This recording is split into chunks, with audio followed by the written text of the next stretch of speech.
Hey, what's up, everybody? Good evening, June 3rd, Wednesday afternoon. Welcome to Libtard News.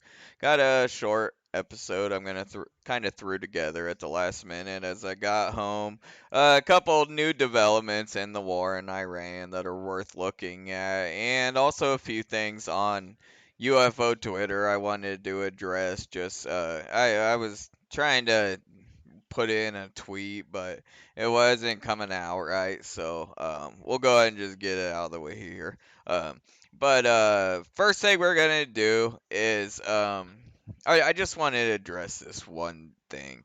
I had somebody DMing me and saying that there was another guy on Twitter, another asshole over on UFO Twitter that had a space going, and he was telling the entire space full of people, um, anybody who we see communicating, talking to, participating in his live streams, whatever. Anybody we see talking to TeeJay, you are automatically blocked. And they told me like, and then I looked and they had blocked me. So it was someone that hangs out around in my spaces and my live chats from time to time, my friends' spaces, things like that. And I just want to explain and show why they do that. And it might make a little more sense to some people. We got the chat up and going, so if anyone comes through. But I did this little questioning on Grok just to get a few simple answers that would make sense to people on Twitter. And you might wonder how an account that is probably the most recognizable name on UFO Twitter, like me, can be suppressed and held under 1,000 followers. And this is a clear explanation of it. My original question to Grok was, can a group of assholes mass reporting your ex account no matter what you're posting? Even if you're not breaking rules, you're not harassing anybody, you're just giving your opinion on things that you see. It can that have a negative effect on your ex account? And right away, yes, it can have a negative effect, temporarily at least. Reporting or coordinated report brigading by a group often triggers X's automated safety systems. So recently, I've had now, Tio's account went down okay, and no one understood why. He doesn't break any rules. It gave some weird impersonation reason. And now my friend Rotary's account has also gone down, and he's lost everything, had to make a new account. And what is going on is there is this little group on UFO Twitter of gatekeepers, and they are encouraging large spaces. Some of them have 1,000 people in them, and they're getting in there and they're encouraging anybody who challenges them or threatens to expose the scams, the crypto rug pulls, the shady criminal past, whatever. Anybody who is a threat to their reputation on Twitter, they're encouraging people to mass report them or mass block them like this guy was doing the other night. Either you block this guy and stay away from this guy, or we will block you and you will be not allowed to participate. It's a tactic they're using, and it's effective. It's been very effective on me. So let's see. X is okay. I wanted to show right here how it typically works. Automated flags first. So X uses a mix of automation. That means there's no human making these decisions. When Tupa Crew encourages Hey Ocean and Carl and Benny and Heather and Orr and Jess Extortion and Logan and Daz and Marie and all these people to go mass report someone at one time, it fucks their account up, okay? What that does is it tricks into the automated system, hey, this account is going around harassing people. When really they're not. This is just a group of crybabies who can't really take criticism, but they sure love to dish it out. For days on end, they will dish it out. To the darkest levels, they will dish it out. But don't dare push back at them, or you will be mass reported. And what I've seen this has been doing is when say I make a YouTube video that I'm excited about. Man, I put a lot of effort and work into that video. I hope people like it. I post it on Twitter. I've got close to 1,000 followers now. So I post it on Twitter. And then I check back the next day to see. I wonder if people reacted to my video. And it's got 33 impressions. That's what this shit leads to. It's very effective to suppress someone. It suppresses your reach, so you can't grow. You can't reach people. You can't reach people to let them know, hey, I'm live on YouTube. It's very effective. And it says a hidden spike in reports, especially for spam, abuse, or harassment, can automatically apply temporary restrictions while it investigates. This often leads to reduced visibility. Okay, and that's what I was just talking about. Shadow banning, ghost banning. Your posts get way fewer impressions. Don't appear for your feeds, replies, or searches. And temporary labels or limits on or placed on your account. It locks features if it gets so high. Even innocent reports hurt short term. Systems apply penalties first, so automated systems kick in when you get a barrage of these reports. And what this group has been doing, Chupacabra, Red Panda Koala, their hate group, is they've been doing this for 2 years now, reporting me regularly, me and my friends, anybody they don't like. This is how they gatekeep the community. And it's not a theory, it's not, a rumor. This is how they've done it. It's how they've suppressed anybody they don't like, and they help grow anybody that will go along and, cover for them basically and lie and not challenge them when they're obviously up to no good. Let's see.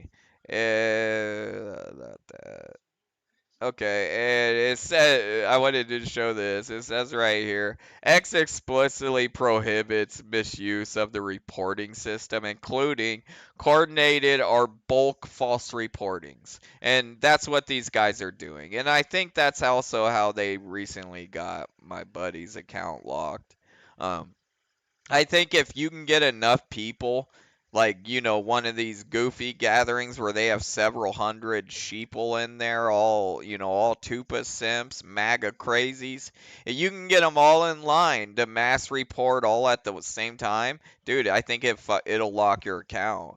And encouraging others to report in bad faith to harass or suppress accounts, these are all things against TOS. So, you got this guy over here crying about people, oh, they're gonna come in here and record my space and put it on YouTube when I'm acting like a lunatic. That's the real danger. These petty tactics, the false striking, the false reporting as spam. This is the tactics they're using, and it's really been a pain in the ass to deal with. I'm just gonna be real about it. I usually don't like giving them any kind of like inkling that they're actually effective in their tactics, but those are tactics that are highly effective, and it's a problem. It's a real problem. These guys suppress speech.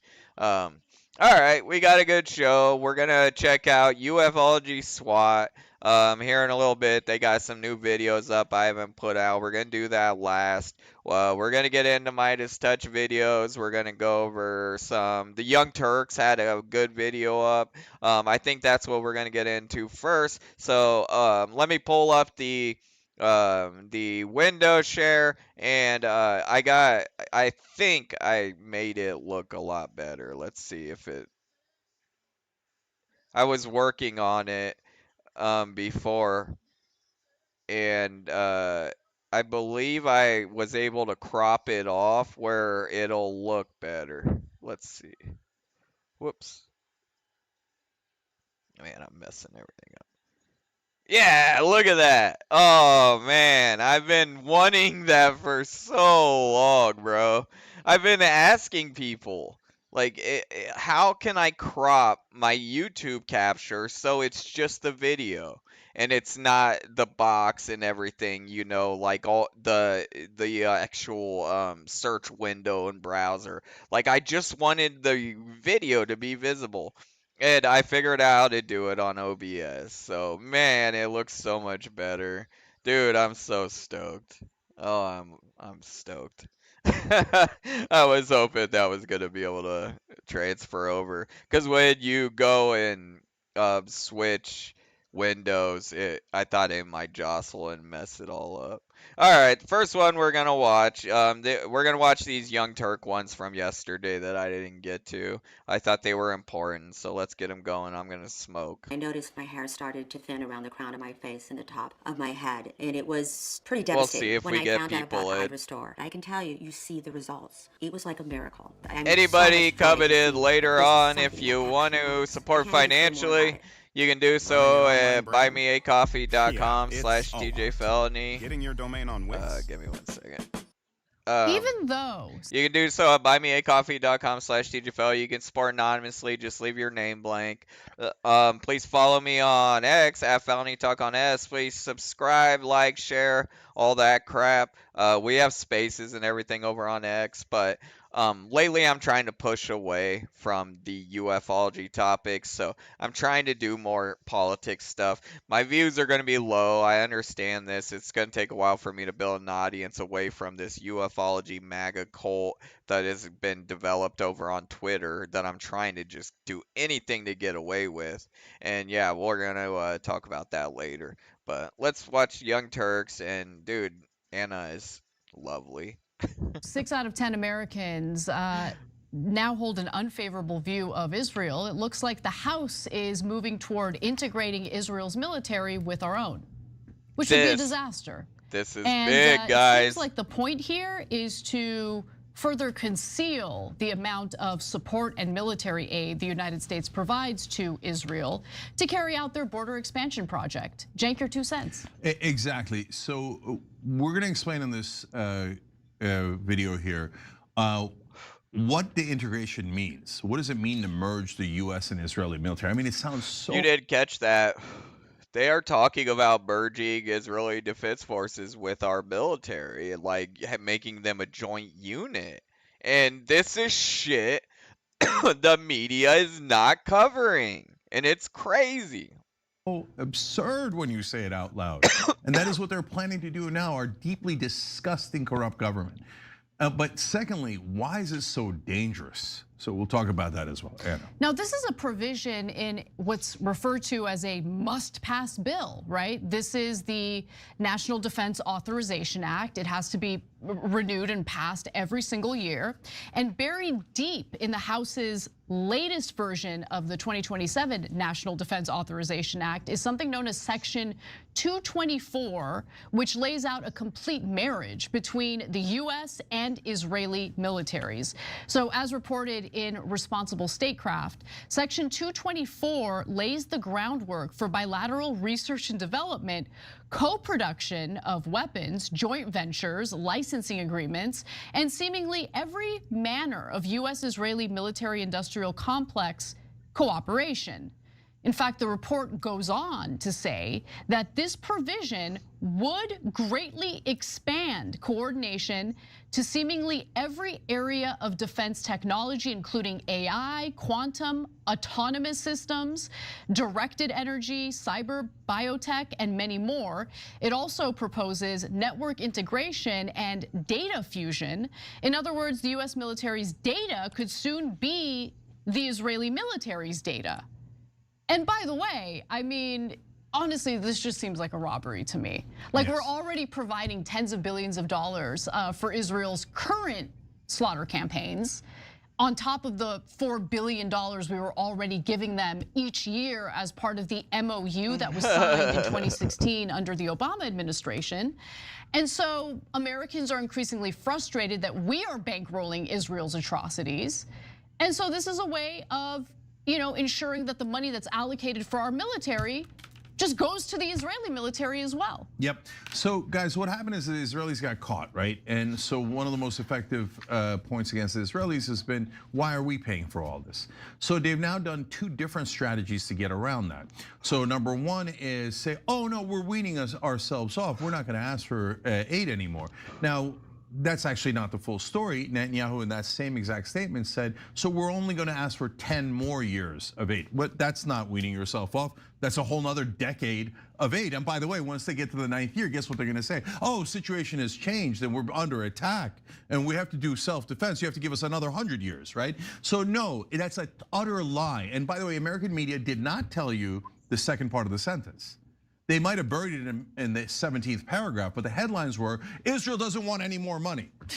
Yeah, Paragraph right. 27, except for another 10 years, which is $40 to $100 billion. Now, the second strategy is this. Oh, we are not taking money anymore, wink. Instead, we're just gonna take your whole military. We're going to do, look at what they're saying, network integration. Insane. That means they're going to embed themselves inside our networks. Then we can't ever get them out. And by the way, that also makes That's the reason And why we I wanted can't to- ever in the get old them days, they had out. to bother stealing our Wow. nuclear secrets. And that was Robert Maxwell, Ghislaine Maxwell's dad. They had to bother stealing all of our top secrets. That was Jonathan Pollard. Now they don't have to bother. They're going to get integrated into our network. They're going to take all of our secrets, including AI. So that means Some whatever of this dangerous shit. AI I'm just program gonna say, anymore, I don't know where it begins and ends, but there is a level of like this paranormal, this paranoia towards Jewish people that has risen up, anti-Semitism, if you want to call it that, and you have to judge where it goes from reality to paranoia, like this idea you're never gonna get them out, like that. That's kind of like paranoia type thinking, but because I don't know, it's crazy, man. It is insane to think to merge our militaries like that. That seems wild, a crazy idea, and it's about to happen. It seems we've like. got in our military, Israel But- will have in their military. And then God knows what the Israelis do with that kind of technology. And then if that wasn't enough, data fusion. So all of our data will be fused together so then you can't extract the Israelis from it. So they're coming to get the entire So everything we know, they know, and everything they know, we know, is what that would mean. US military expertise, knowledge, systems, weapons, etc., under the guise of, we are not taking money anymore. And you know how many mainstream media outlets have covered this? As far as I can tell, zero. Because they don't find it controversial. They're like, Israelis taking over our military? Well, of course, only anti-Semites would disagree with that. And in Congress, look, guys, look, this can't pass. This has got to. We It's have gonna to. pass. It's gonna we pass. have to There's make no some hope. sort of stand on this. Anna It says can't it's gonna pass. But at the same time, it can't not pass. You want to know the only two people in That's Congress scary, that are man. publicly objecting right now? You'll never guess.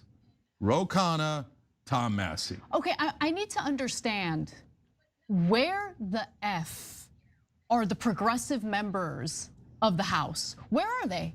So let's see how they I get react it, to this. AOC's keeping her powder dry. I see you, homegirl. I know you're looking forward to a presidential run, which I think is literally insane, okay?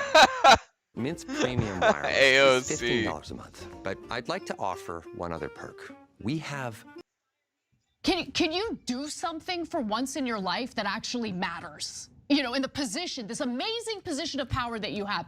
I mean, this woman will like literally breathe a little heavy and everyone wants to cover it in the media. So obviously she has the bully pulpit. How about you speak out? So look, the proof is in the pudding. So no matter what you do in Wow. the past, Anna. right now, this would totally integrate Israel into our military in a way that we cannot extract them from. It's a disaster. It is unacceptable. There is no progressive who thinks this is acceptable. Quick question. When was the last time you went to bed before midnight without your phone lighting up your face? It turns out if you've got the news cycle on a loop in your head, it's harder to fall.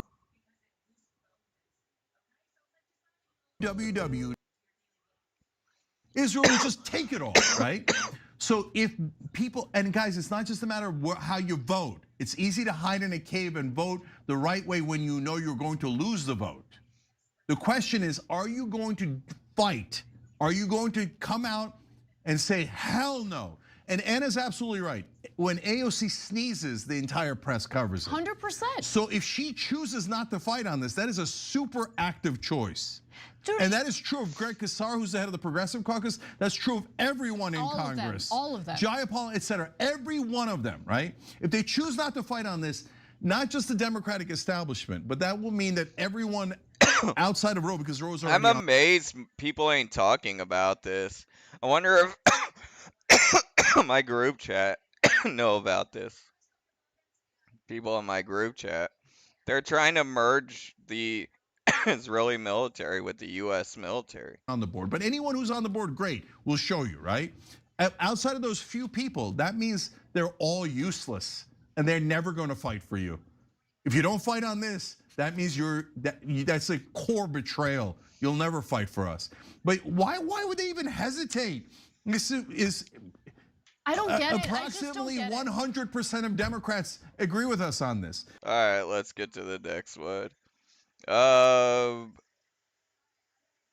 Okay, this is what I know I wanted to watch. Efforts to get the war ended. And the main reason I like these ones specifically is because I have a crush on Anna. Between the United States and Iran have been destroyed by the Israelis who refuse to stop attacking Lebanon. In fact, Iran's news agency Tasnim said that Iran wants an immediate cessation of Israel's military operations in Gaza and Lebanon.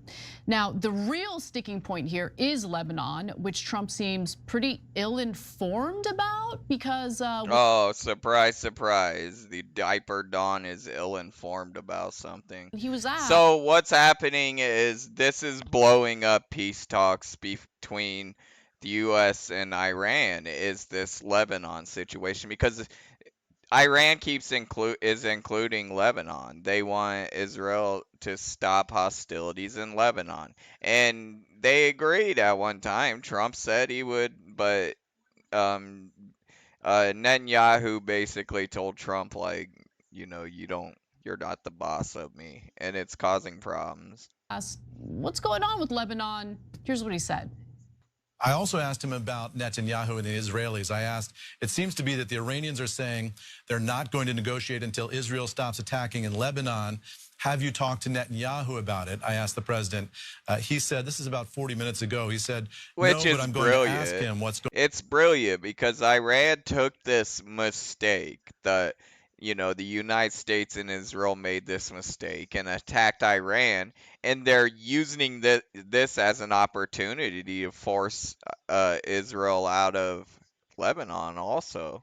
Palestine maybe next, you know, because they can lump that in with the negotiation demands that Trump is kind of forced in a position to, you know, give them at this point because the whole world is demanding he reopens the strait.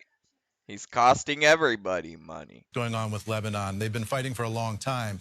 Now, since our call, just in the past couple of minutes, we've seen a report on Reuters that crossed the wires a short time ago, suggesting that the president has now called Netanyahu to discuss that. But at the time that he and I spoke, he suggested that, in fact, they had not talked yet. So annoying. We used to have YouTube Premium. So to go from no commercials back to commercials, it's annoying.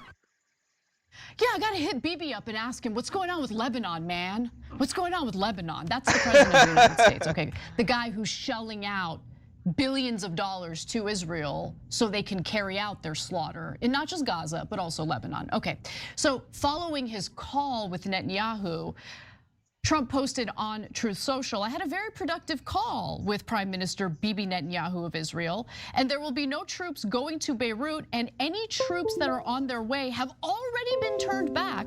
Likewise, through highly placed representatives. I had a very good call with Hezbollah, by the way. Hezbollah denies this, and they agreed that all shooting will stop, that Israel will not. This is a common theme that the media does not report on at all, and it drives me fucking nuts. Trump will claim to have these meetings with these groups. Iran, he'll name specific people. I talked to the Gar, the general, and then they'll release a statement an hour later and be like, we never spoke. Like, this never happened. He did it with China, like members of the China parliament. Like, I don't know, man. Like, he just does this shit. Like, he did it with members of the China's leadership at one time. He was claiming he was in communication with them. And then they have to issue these statements. Like, no, that's not happening. It's just, I've never seen anything like that. And it leaves these other leaders in a real weird position because they're like, well, he can just make up anything then, can he? And put it across the Fox News, and it basically becomes reality. That's what one of the things Iran's representatives were saying is like he almost makes it nearly impossible to make a deal because they're asking him to lie so he can go on the Fox News and say we won. Like, it's just so stupid. The whole thing is like Trump trying to orchestrate an action movie while the rest of the world is like, no, bro, we're serious. Quit fucking around. And everybody pays. And they will not attack Israel. And then he says President Donald Trump. Okay, great. So Cenk, immediately after he puts out that statement, Netanyahu puts out a statement of his own. What did that statement read? Tonight, I spoke with President Trump and told him that if Hezbollah does not cease attacking our cities and citizens, Israel will attack terror targets in Beirut. This stance of ours remains unchanged. In parallel, the IDF will continue to operate as planned in southern Lebanon. So he says the plans are unchanged, not, because Hezbollah did this, we're going to do that. He says we are going to continue doing exactly what we were doing, which is invading and taking southern Lebanon. So in other words, that's an open-handed slap to Donald Trump, saying Trump is lying. I'm not going to listen to him. I'm never going to do peace. I'm going to keep attacking the civilians in their capital in Beirut. So your president is weak and impotent, and I run the country. That's right. That's right. That's a good way of summing it up. And so what are the Israelis actually up to in Lebanon? Is this really about fighting Hezbollah, or is there something else afoot?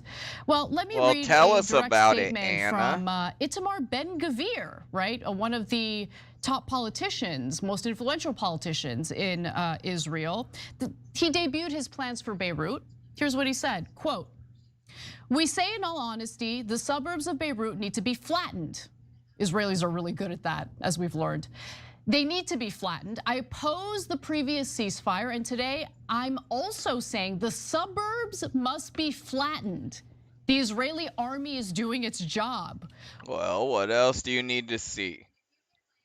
That's the suburbs. That means the civilians, they'll live there. The suburbs are not military targets.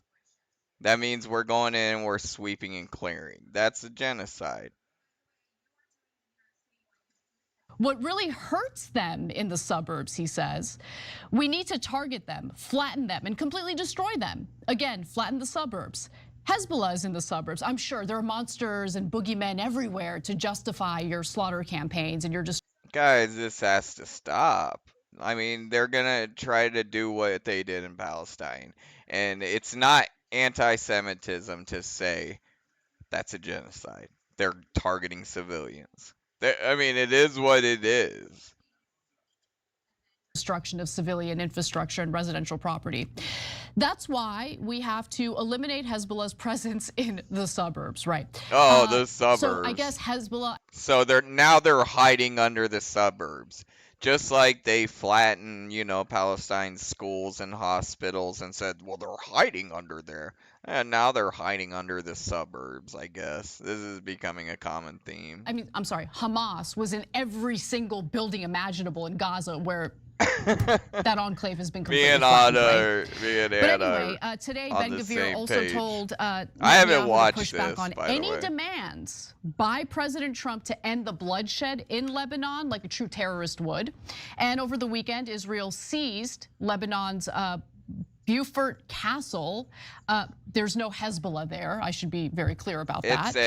It's a historic landmark. They grabbed this castle and put flags up, and I looked into what the place was. It's a historic landmark of some kind. They sent mandatory evacuation orders to now roughly 20% of Lebanon's population, including in Beirut. Ethnic cleansing. Yeah, you'll love this. You'll get a little chuckle out of this, Jink. France, Germany, and the UK condemned Israel's push further into Lebanon. Oh, so what, they just taking southern Lebanon's enough? They're anti-Semites, right? The UK condemned Israel trying to take more land in Lebanon. How dare you? I now ban the entire UK government. How dare you, even slightly criticize Israel's land theft? So just a little more, Cenk. Let's take a look at this footage because I want you to see what Israel has done in Lebanon. So you're looking at the aftermath of Israeli strikes in Tyre.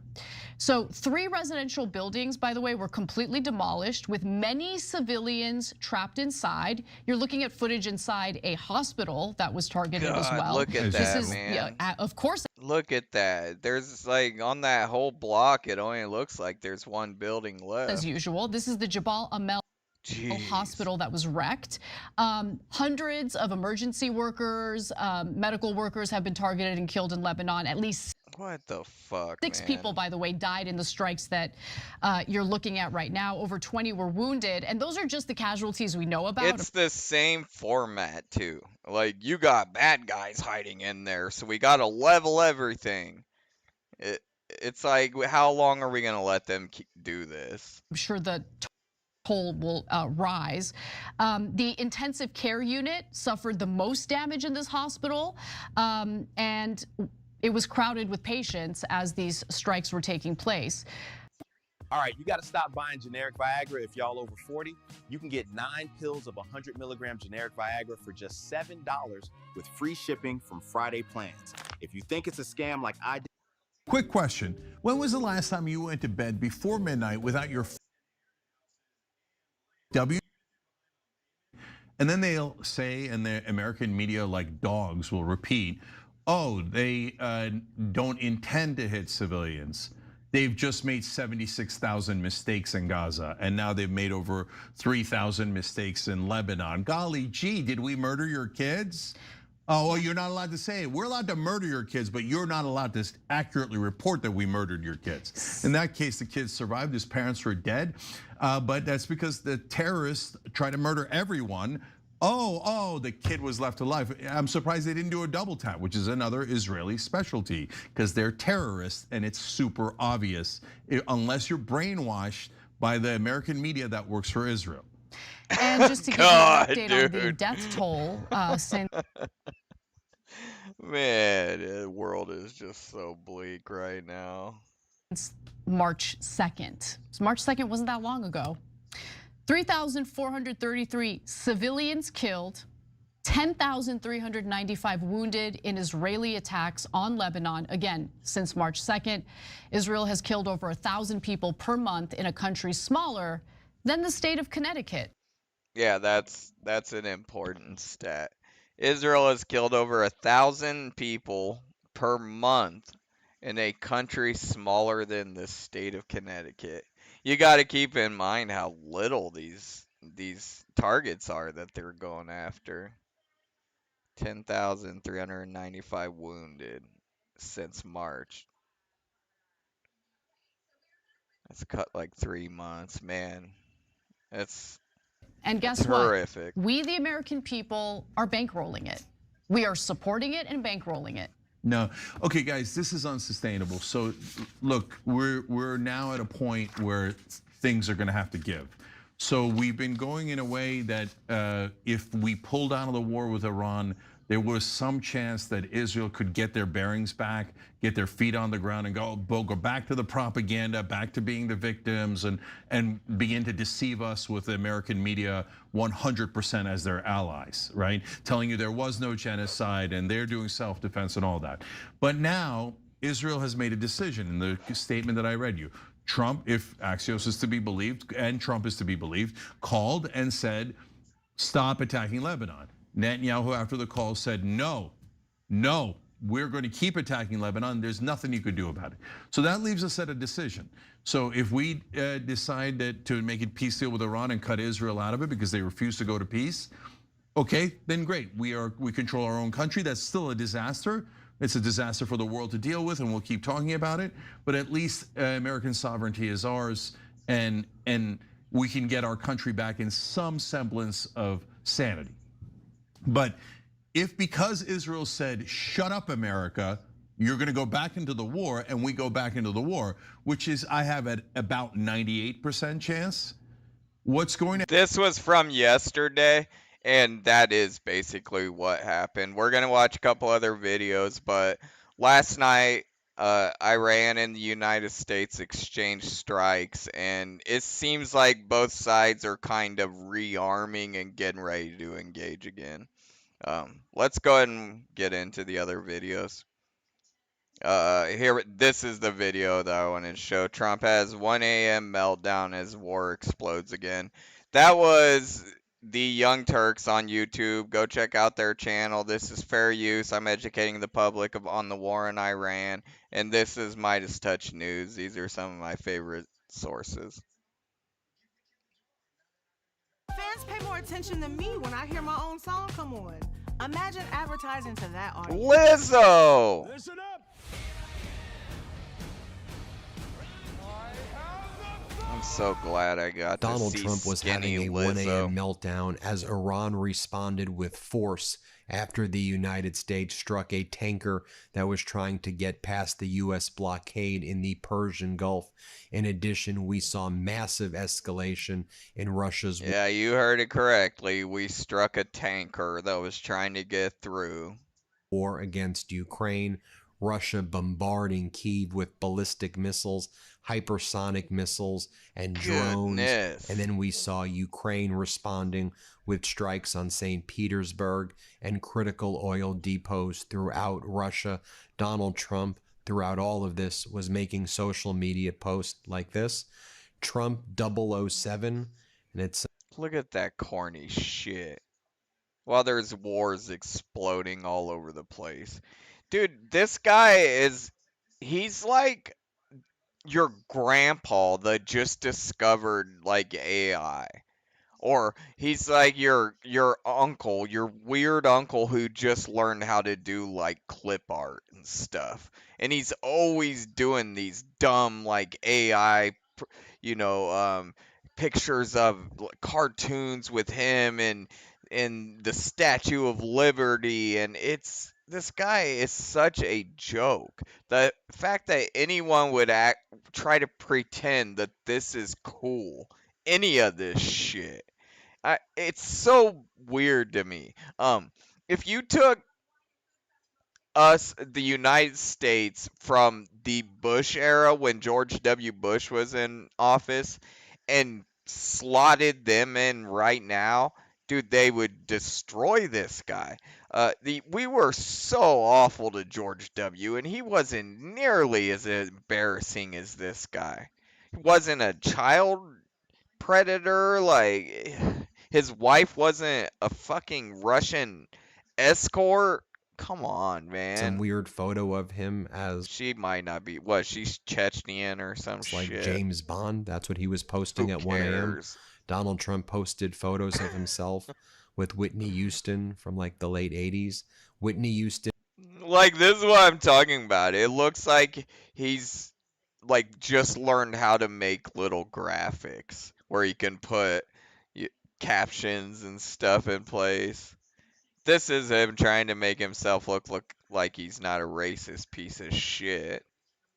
What did he call him? What they say he called him in the Epstein leaks? Boogers. Don't invite any people of color. Trump calls them boogers, I think was the and future email. President Donald J. Trump. He then posted this image, the greatest attraction, and it's him giving a speech to his cult. He posted, Giving a speech to his cult. This goes on all night while wars are raging. This is what he's doing. a weird image of Alfred E. Newman next to James Tallarico. And then they were also posting photos in the Oval Office, not sure when the photos were taken, of Donald Trump, Ken Paxton, Governor Abbott. I can imagine like Trump and JD and like Hegseth and Stephen Miller.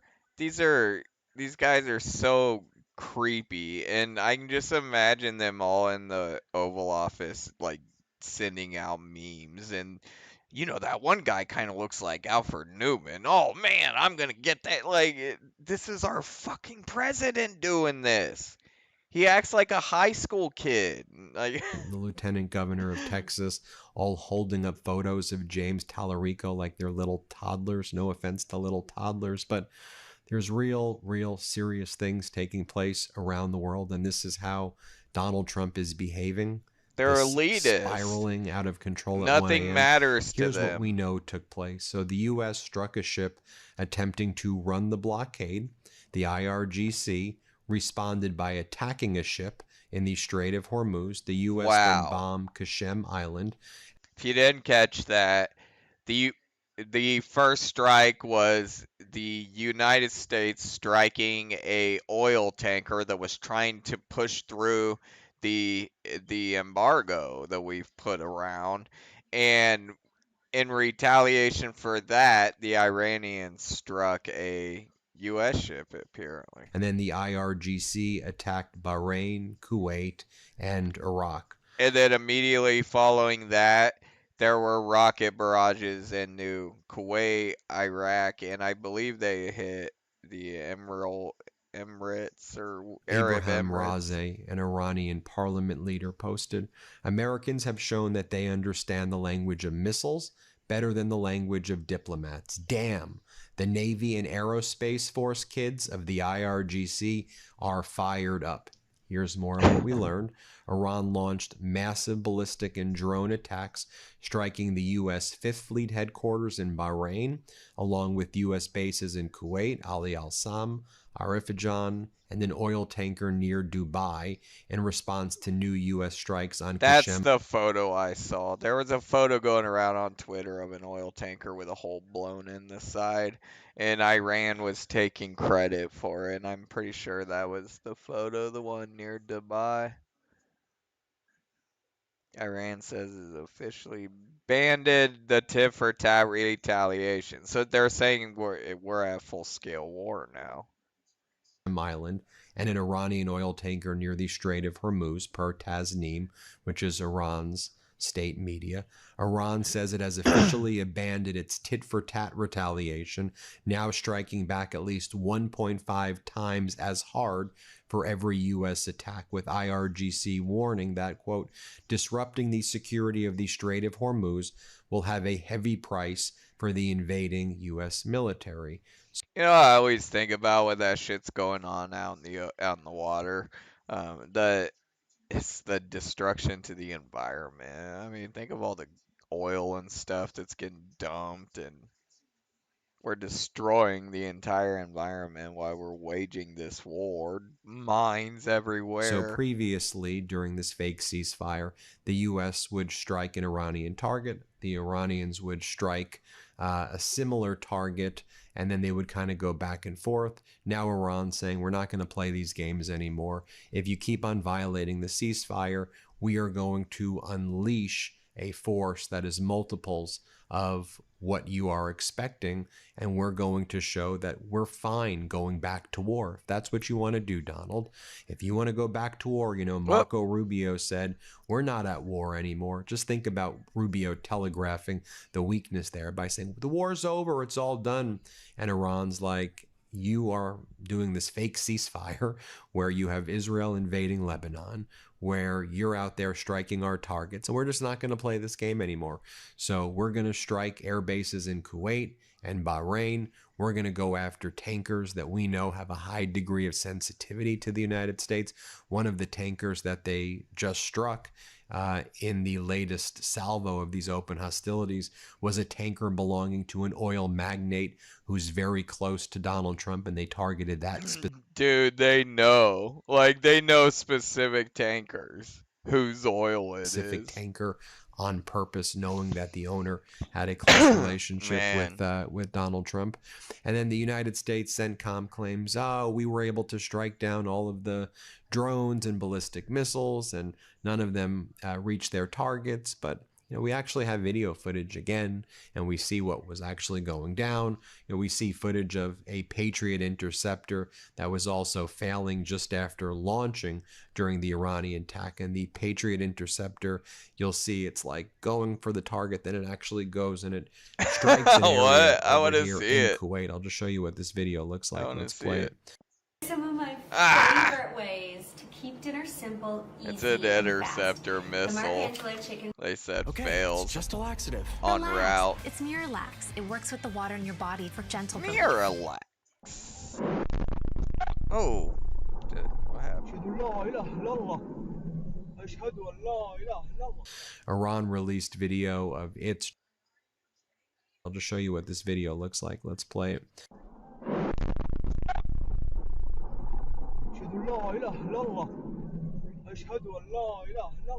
Iran released video of its drone and ballistic missile strikes to show what it looked like. I'll show you a quick video that they released. Let's play it.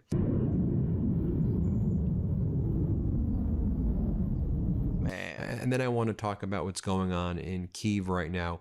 23 civilians killed, at least. That number, sadly, is likely going to rise. Remember, Donald Trump promised he was going to end the war, end Russia's war in Ukraine in less than 24 hours. Of course, that didn't happen.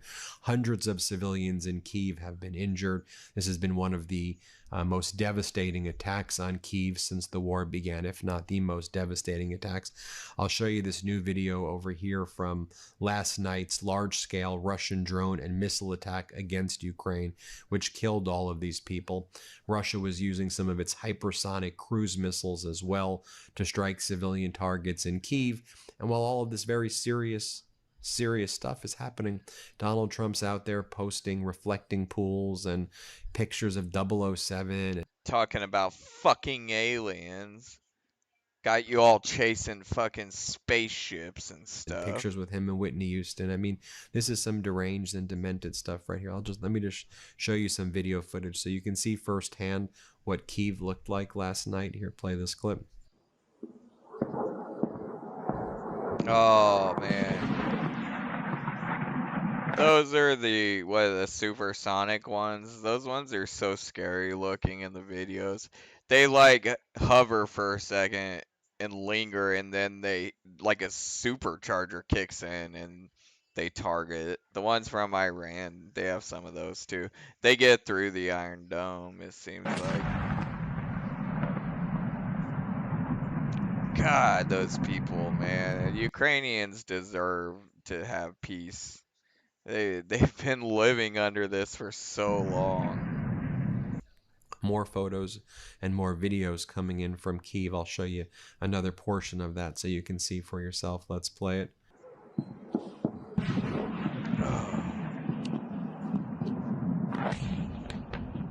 Man, that'd be so scary.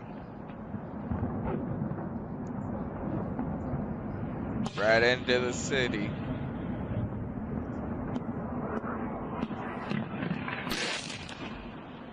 Bastards.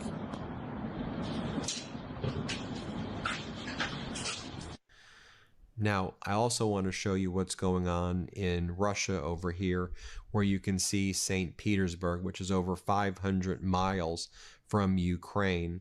And you can see over here, we'll just throw the B-roll up, Ukrainian one-way attack drones flying nearly unimpeded over St. Petersburg, and they're striking these targets, these oil depots and other critical infrastructure that's in St. Petersburg and Russia. Show you another footage right here.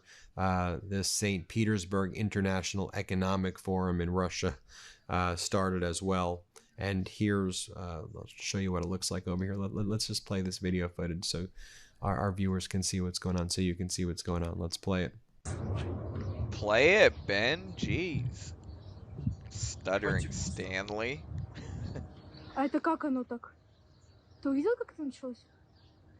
Yeah, Ukrainians are hitting oil depots.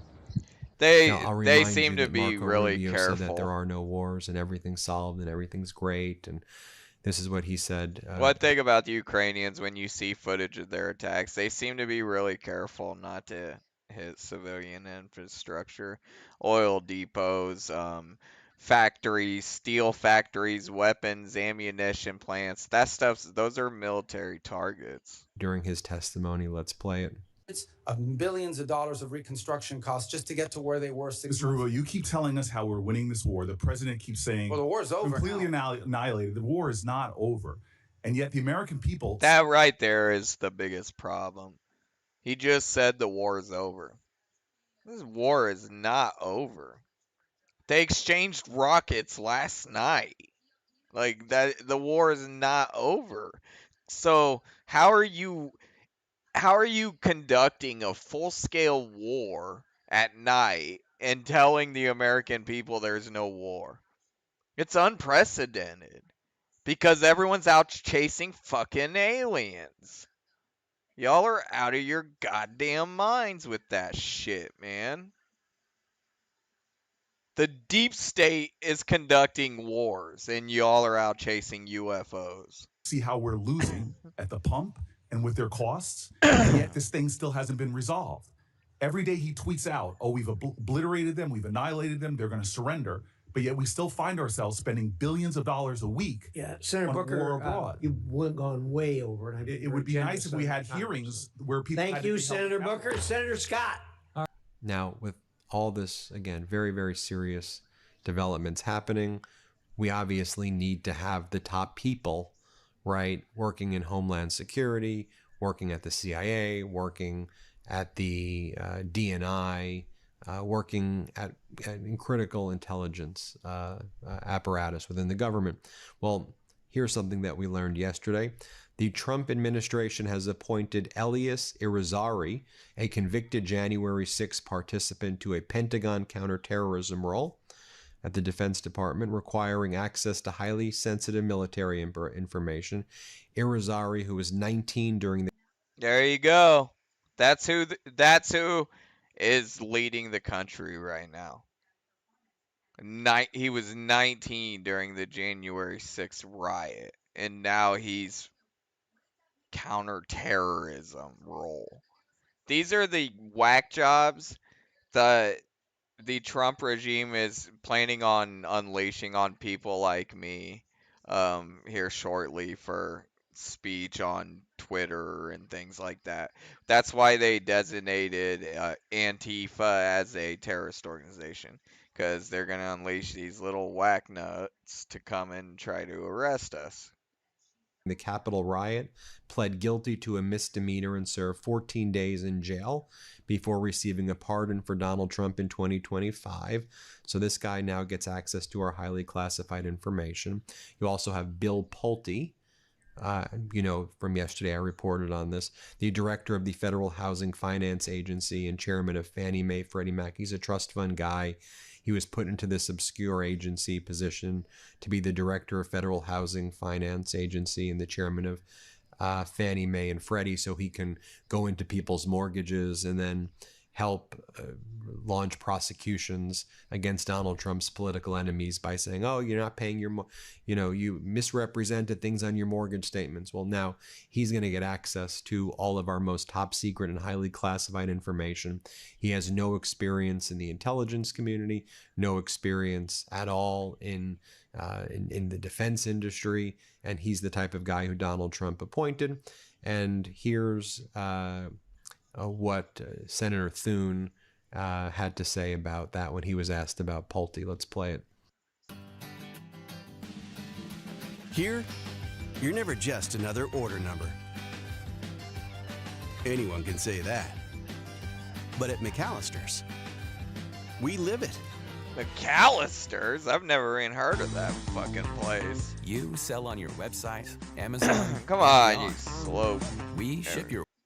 Do you think that Bill Pulte has the experience to be the acting DNI, and same with you, Senator Cotton, as the chairman of the Intelligence Committee? So that's the guy that took over for Tulsi Gabbard, if I'm correct. Is he the kind of person you want leading the Intelligence Committee? I'll defer to the chairman on that. We were just made aware of that appointment this morning. Obviously, it's something that if the administration decides to pursue a permanent appointment to that position, have to come through the Congress and have confirmation hearings and ultimately a vote here in the Senate. But Senator Cotton, you want to speak to that? We have 4 more weeks with Director Gabbard as the DNI. And Yeah, I look forward to Gabbard. implementing last year's Intelligence Authorization Act with her to implement wide-ranging reforms that will shrink the DNI. And she made a vague reference about how, well, she's got 4 weeks left and she's going to make it fun for y'all because they pushed her out. And take it back to its original intent to provide a mere coordinator or process role for the intelligence community. Pulte's I have no observations on the matter. They And then call also yesterday, the White House. that's who they said the DNI stood for do not invite. It was Tulsi because she didn't back the war in Iran and all this stuff. Released this video again while all of this was going on. They posted this video on TikTok implying that the UFC arena might be a permanent staple now, that they're going to keep this UFC arena in front of the White House. Wait, why are they what? building this UFC arena? Come on, here, play this clip. What Never took it down, and we're building something in front of the White House that's quite attractive to a lot of people. It's going to have the big UFC fight on June 14th. I have not heard a single person other than you say it's attractive. Nobody. Not one. And I'm looking at it, and maybe we'll never, ever take it down. And then finally, once that man croaks, his name is coming off of everything. as Reuters reported yesterday, It'll be like the day the January 6th shit happened. All those sissy-ass MAGA Republicans will be like, hey, I told him. I didn't really like that guy. It wasn't me. CIA. I was trying to keep him in check. That's why I stuck around. I think smartly does not want to give any information to the DNI. They don't want to give anything to the Office of Director of National Intelligence. They didn't trust Tulsi Gabbard. They sure as hell don't trust Bill Pulte. So you have the CIA not giving its intelligence over to the Director of National Intelligence and the Office of the Director of National Intelligence because they believe it's basically compromised at this point. So that's what's going on in our... I recognize the Fannie Mae name. That they have something to do with student loans, I believe. If I'm correct. Let's check this one out. Fans pay more attention than me when I hear my Lizzo! Imagine advertising to that audience. That's what I'm talking about. Fresh, never frozen beef, juicy chicken, pepper jack cheese, and that creamy jalapeno sauce just seals the Mass chaos and calamity continues to erupt in the Middle East, and now The intro is mass chaos, devastation across the globe. we're seeing photographs and videos surface of the devastating consequences of Iran's retaliatory strikes from the past 12 hours. That war's We have over, now guys. learned that at least The one war is person over. was There ain't no killed war. in Kuwait's international airport terminal. At least 63 people were injured in Iran's retaliatory strikes. We can see these photos and videos of Kuwait's international airport terminal, which was destroyed by Iran's retaliatory strikes. We also see radar images which show that Iran was also able to destroy a lot of U.S. military assets in the connected U.S. Air Force base, which is connected to the Kuwait commercial airport. We're also seeing that the U.S. 5th Naval Fleet Depot and the base over there for the 5th Naval Fleet was hit by Iran as well. This comes at a time when CENTCOM is denying that all of this transpired. According to CENTCOM, Kuwait, Bahrain, and the United States collectively were able to intercept all of the Iranian. There you have it. Like, that's the biggest problem with this, is they're denying everything, and the media isn't covering it. And they're acting like it's a slow news week. We're chasing UFOs. We're talking to Bober about portals. And this shit is happening all day, every day. And people wonder why I get cranky about it. Retaliatory drones and ballistic missiles. Once again, we have learned, and this doesn't come as a surprise, but it is deeply saddening to see that CENTCOM lies about everything. We told you about these devastating strikes yesterday. We were able to see that the ballistic missiles and the drones from Iran appear to be hitting their targets, despite what CENTCOM was saying. And now we're actually seeing the consequences of that in photos and videos that are undeniable. Even Kuwait had to acknowledge through its foreign ministry the casualties and what actually transpired. We're seeing a lot of statements come out of Middle East countries who are saying, well, something needs to be done. We need to take action. But at the end of the day, Donald Trump is right there, frozen, doing nothing and claiming that he's having conversations with the Ayatollah, which are not taking place. Donald Trump claiming that there are deals happening, which are not taking place. The United States has never looked weaker. Just to remind you of the sequence of events, Iran retaliated against United States interests in the region and countries that were assisting the United States after Donald Trump once again violated the ceasefire with Iran. So a tanker was leaving the Strait of Hormuz. As you know, the United States has that blockade. Oh, they're saying it was leaving the strait. The original story said it was trying to get in. So that's a little different. Set up in that area, and the United States fired with Hellfire missiles and destroyed a tanker that was leaving the Strait of Hormuz. The United States said this was defensive in nature to enforce the blockade. Iran warned the United States, if you do that, we're going to retaliate. So Iran retaliated by striking blockade, a U.S.-backed tanker.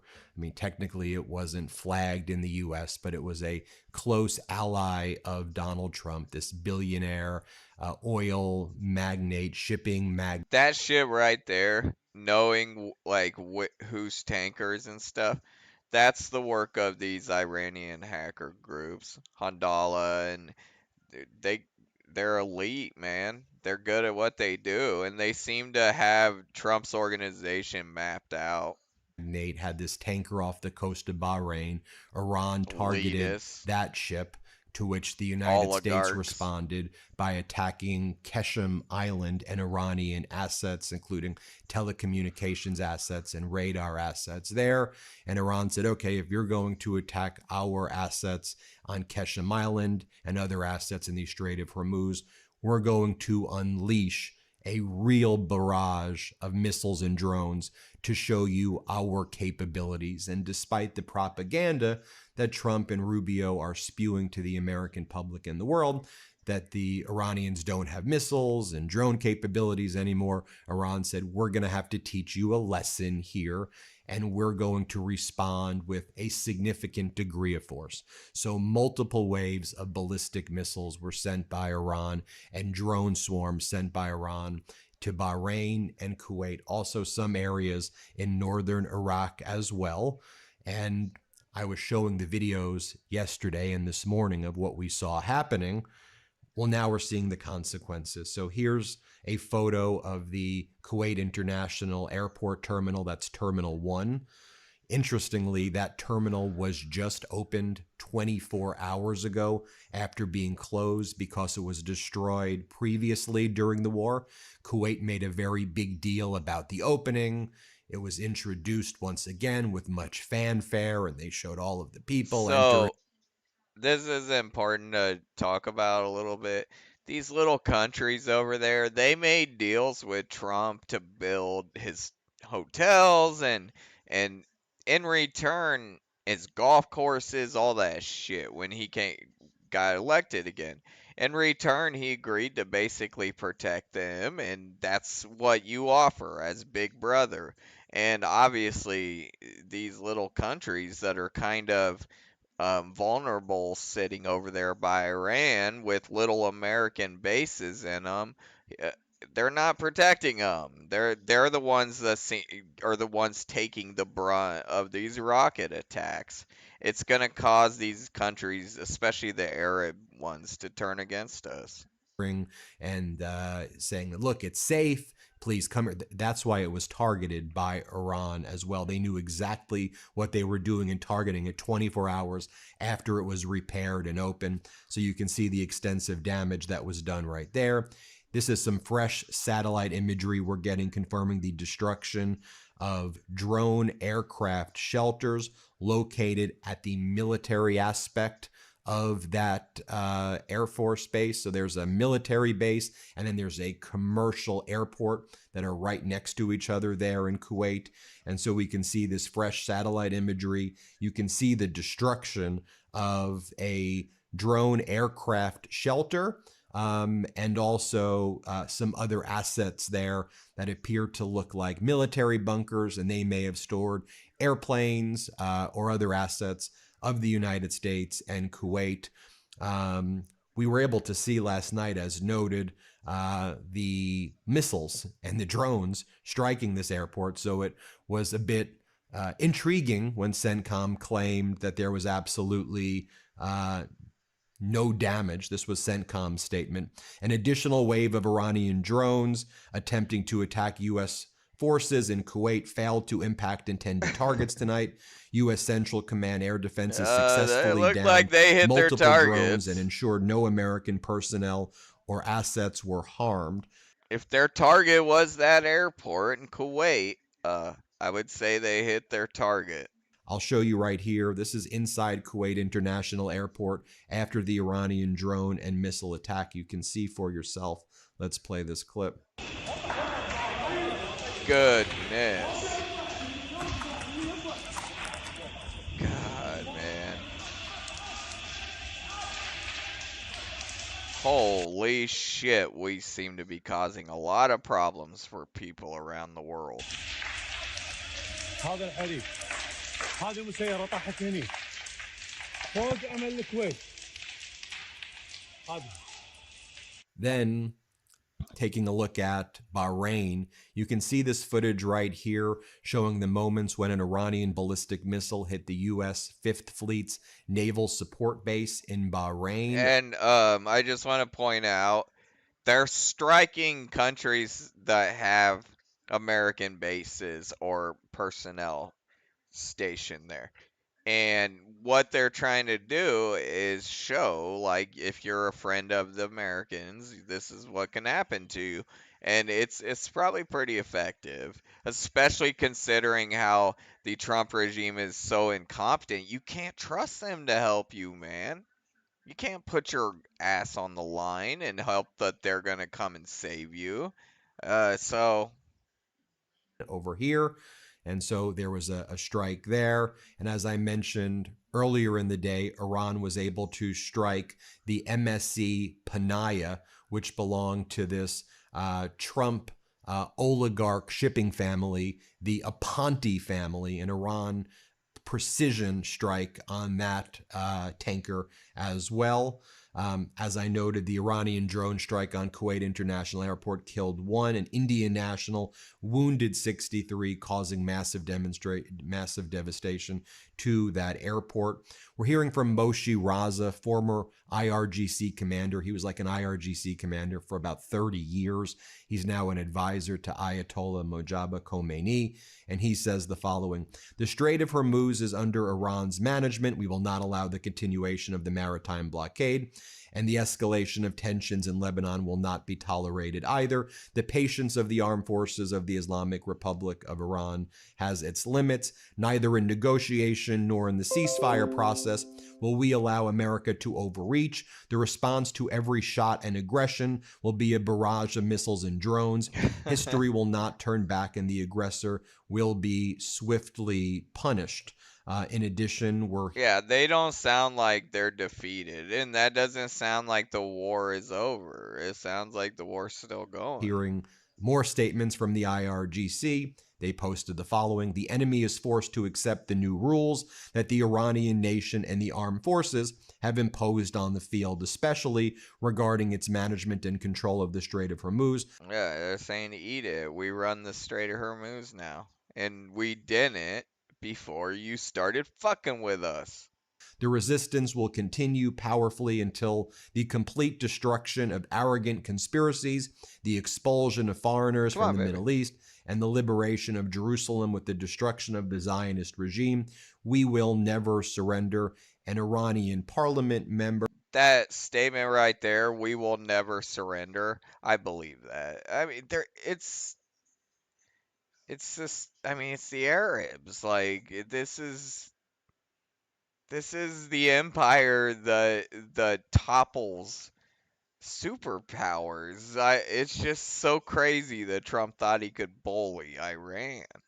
Abraham Razi writes, "Americans have shown that they understand the language of missiles better than the language of diplomats. Damn, the Navy and Aerospace Force kids of the IRGC are fired up." And then the IRGC put out more statements saying that all of Donald Trump's continued lies, that there are productive negotiations, all false. IRGC's linked Tasneem media agency. They're saying right there. That's a really important clip right there. The Iranians are not in regular communication with the Trump regime. They've cut off talks. And he's still telling them, deal, we're at a deal, we got a deal. He's lying to everybody. And people are going to die over it. Our soldiers, our military is at risk because of it. Y'all are out chasing freaking spaceships. "We are not engaged in any back-channel communications with the Trump regime. We have cut off all lines of communication as a result of Netanyahu's further invasion into Lebanon, and as a result of the Trump regime ceasefire violations. We have no interest in any communications with the Trump regime." What you should know... We have no interest in any communications with the Trump regime. So that means the war's on, no more talk. That's where we're at. Go back to the report I did this morning. We are about a week or so away from the oil reserves hitting a critical limit, at which point we're going to see a massive oil shock. I think the markets are already recognizing that we're heading in that direction. That's why the markets are not looking very good today at all. We have the price per barrel of oil is shooting up. And when I say that we're very close to a supply shock of oil, once we dip below kind of internationally that 7 billion barrel of oil area, which we're basically at right now, all of the top oil experts say what you'll probably see is at a low end $150 per barrel to about $200 a barrel or even more. And we're heading to that place right now that we've been warning about for a while. You know, Donald Trump's been putting out statements. Trump hasn't been seen or he hasn't made any live public appearances for the past 8 days. He did do an interview with Miranda Devine of the New York Post, and he looked horrible this morning. I mean, his eyes look swollen, his hands That's what look I swollen, was talking his about the other day, or I don't know what video it was, but I was talking about how his eyes look all baggy like a skin mask. legs look swollen. He looked like an absolute wreck. I'm just giving you my opinion, so make sure we recognize it's my opinion. It seems like he's had a mini stroke, in my opinion, just his condition. That's the way it looks. We will see ultimately what happened. There's a congressional hearing where Congressmember Lou has been grilling Marco Rubio on Donald Trump's declining cognitive and physical health. But Donald Trump's been putting out statements. The Ayatollah is involved in the negotiations. And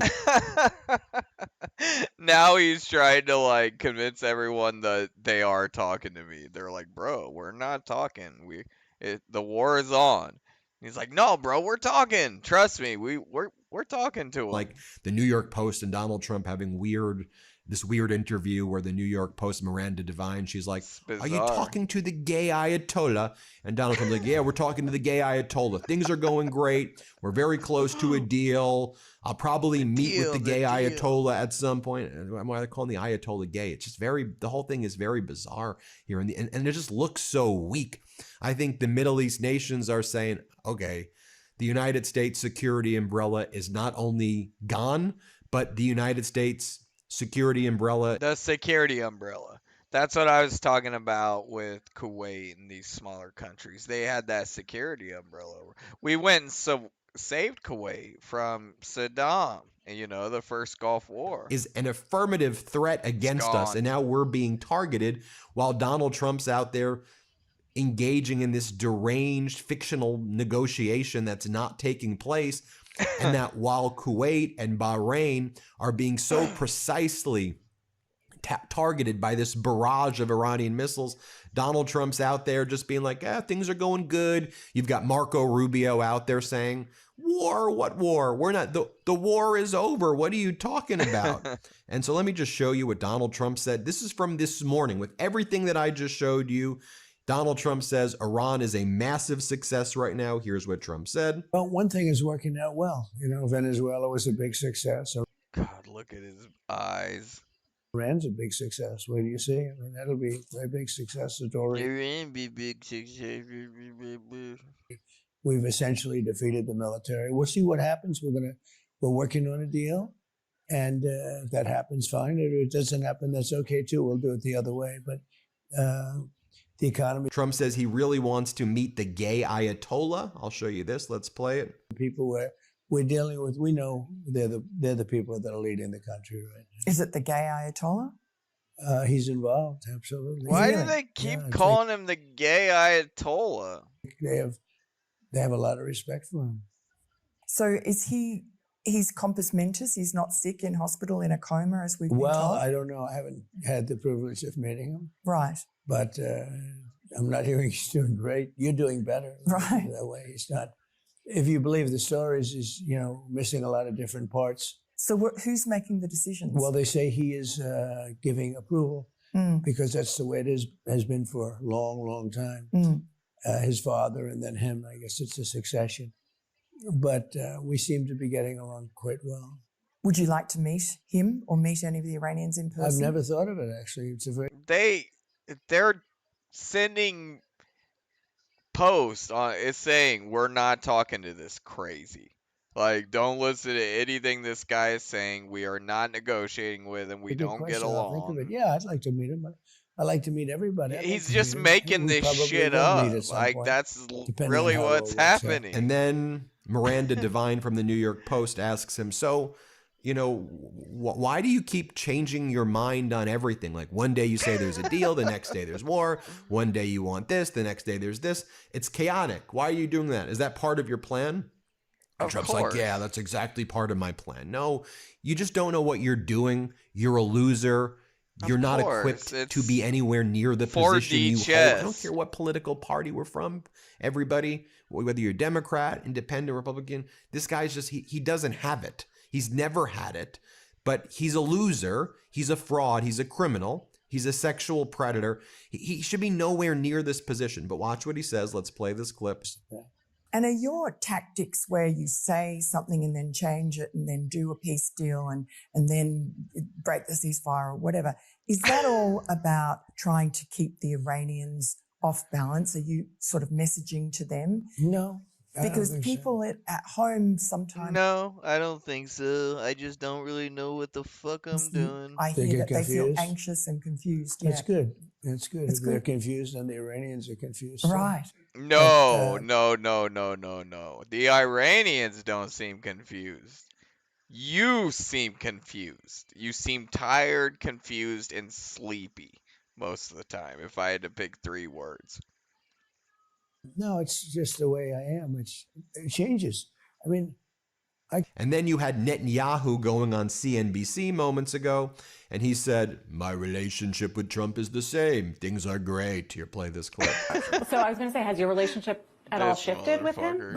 No. This has been a great relationship because he's been the greatest friend that Israel has ever had in the White House, and he respects me. I respect him. We always find a way to work out our differences. And then Netanyahu was asked by CNBC, do you have common goals with Trump? Here, play this clip. Israel, what would you do then? I think we have common goals. Let's give a chance to achieve them. Do you have... One of the common goals is to sweep Palestine clear and turn it into some type of American tourist attraction where elitist Americans, white pasty Americans can go to Israel and travel around, and that's one of their goals is, Project 2025 in Israel. Common goals on how this war should end? I think it's an open question because the reality is open. You can see that. I mean, things are, I know the president is weighing many options, and we keep in touch. We talk very often. We talk about it. Guy's so spooky. Once every 2 days. And then he's asked, well, why can't the U.S. every other day? They talk every open other the day. Strait of Hormuz. Let's play this clip. He's leading a very smart policy here, but why can't the U.S. just open the Strait of Hormuz? Well, you can, but you need ship owners who will take on the financial risk of being hit by a drone or something else. So that can always be fired from many miles away. So that's where we are this morning. And into the afternoon. We'll keep you posted. There's a lot of developments happening right now. So there we are. There's the state of the world. I guess it's time to go chase UFOs. This is the last one I want to watch here. Hey, Ryan Reynolds here from Mint I like this guy. I don't know if you've heard, but Mint's premium wireless is $15 This is Jack Cocchiarella. That's a weird name. We have I might be pronouncing that weird. That means the propaganda interview that Donald Trump just did with the New York Post was one of the Right worst there I've says ever that. seen, because despite the fact that the host, Miranda Devine, didn't ask Donald Trump a single real or tough question throughout the entire interview, she still was accidentally able to portray him as he is, weak and deteriorating cognitively and physically. Not just because we can see it with his eyes swelling, his hands swelling, I'm not his the only speech one slurring, noticing but the eye because thing. he's just losing his mind. So and he's the talking second about one it that with his mentioned visit it. to Walter Reed, They the fact that look we like- haven't seen him for a like week, a and mask. how upset he is over his birthday party that is Like a collapsing. skin We are mask. going to get into it all. Again, one of the truly worst interviews I have ever seen, but it begins with Donald Trump bragging about his health in the biggest tell that he isn't healthy right now. You just had your health thing and you're 14 years younger, cardiac health and cognitive Yeah, health. they said I'm very healthy. Yeah. I do physicals because I think I have an obligation to do it. But it just came out with very, very good results. And I took a test, a cognitive test, and I got 100% on it. I got 100%. As the expression goes, I aced it.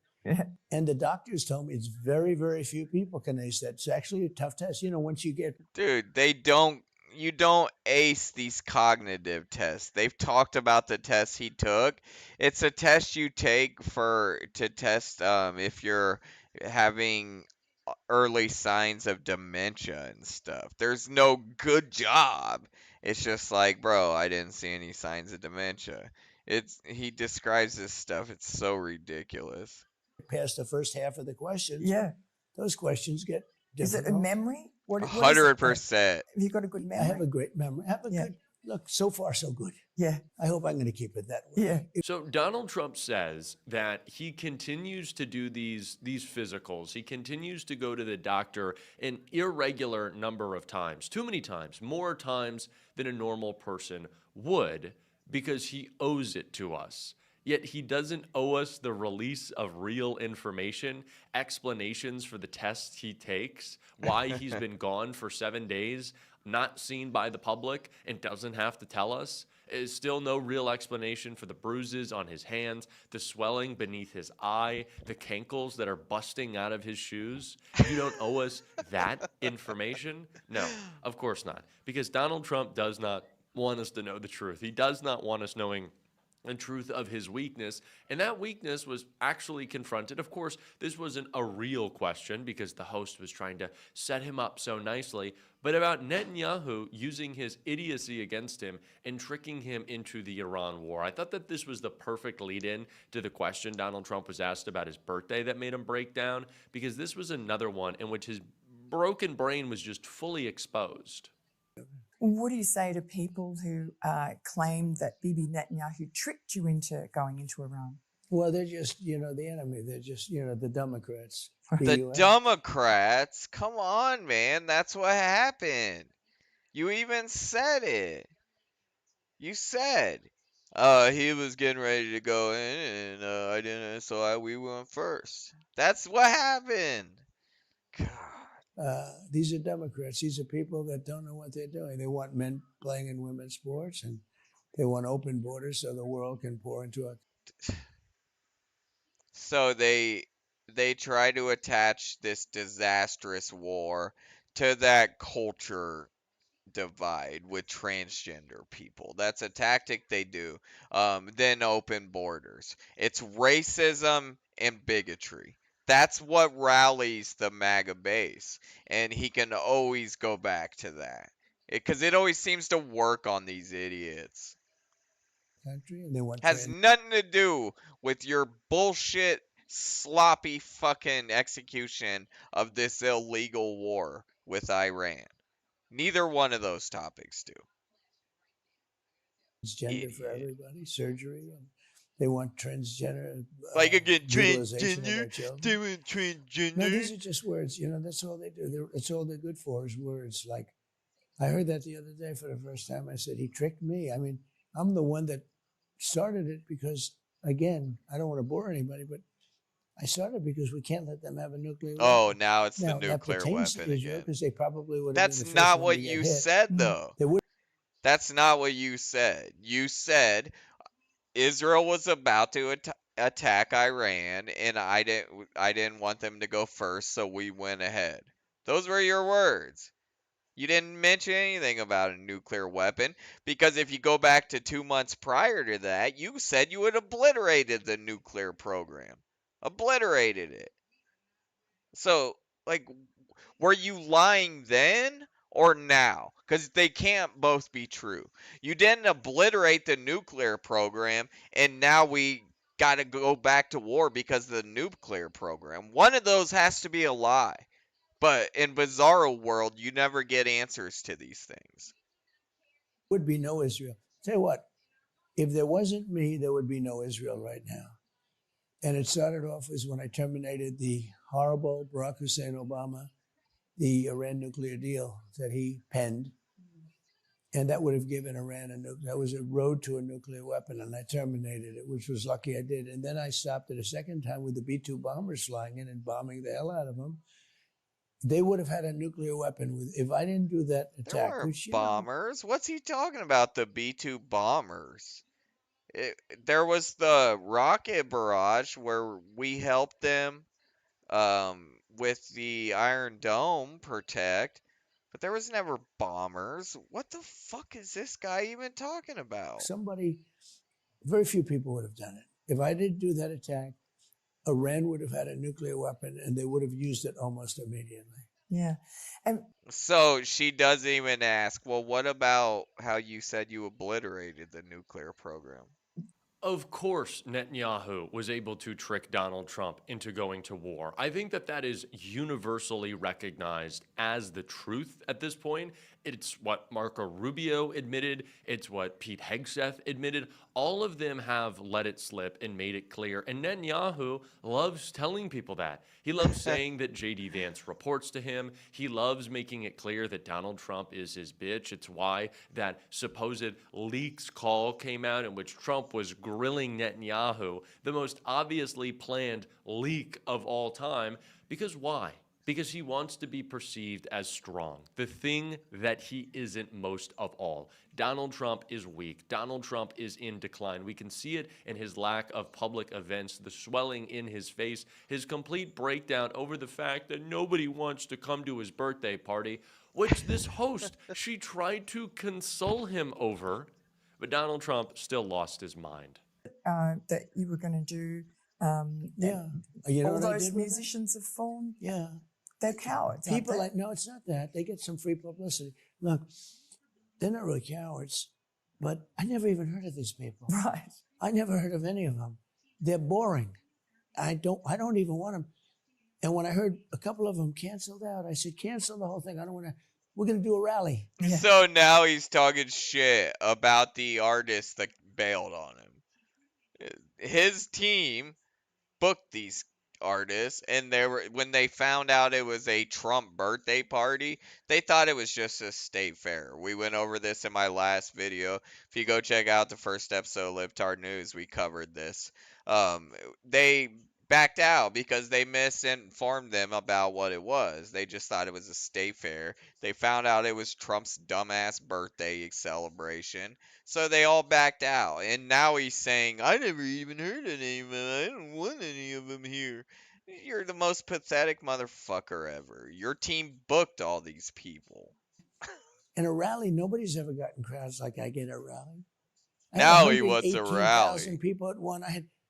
I have 25,000. 25,000 is like a small crowd. Okay? And your music's great. And the only reason I only have 25 Yeah, is because we have the YMCA. basketball arranges. And right. That's like great. At Madison Square Garden. I went to Madison We have to Square pretend Garden. that's cool Jim now. Dolan's the owner. He's a good guy. Too. And he said he's never pedophile, oh, So the place was packed. YMCA. And the crowds went down to the Hudson River and down past Fifth Avenue. I was there. It was incredible. Oh. They could have sold that out, Miranda, 10 different times. She said, I've never seen anything like it. So we're going to have a rally.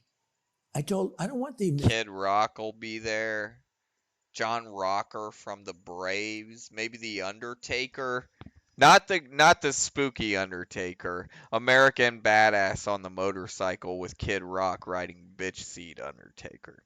I don't even know who they are. I don't know their music. I don't want to know their music.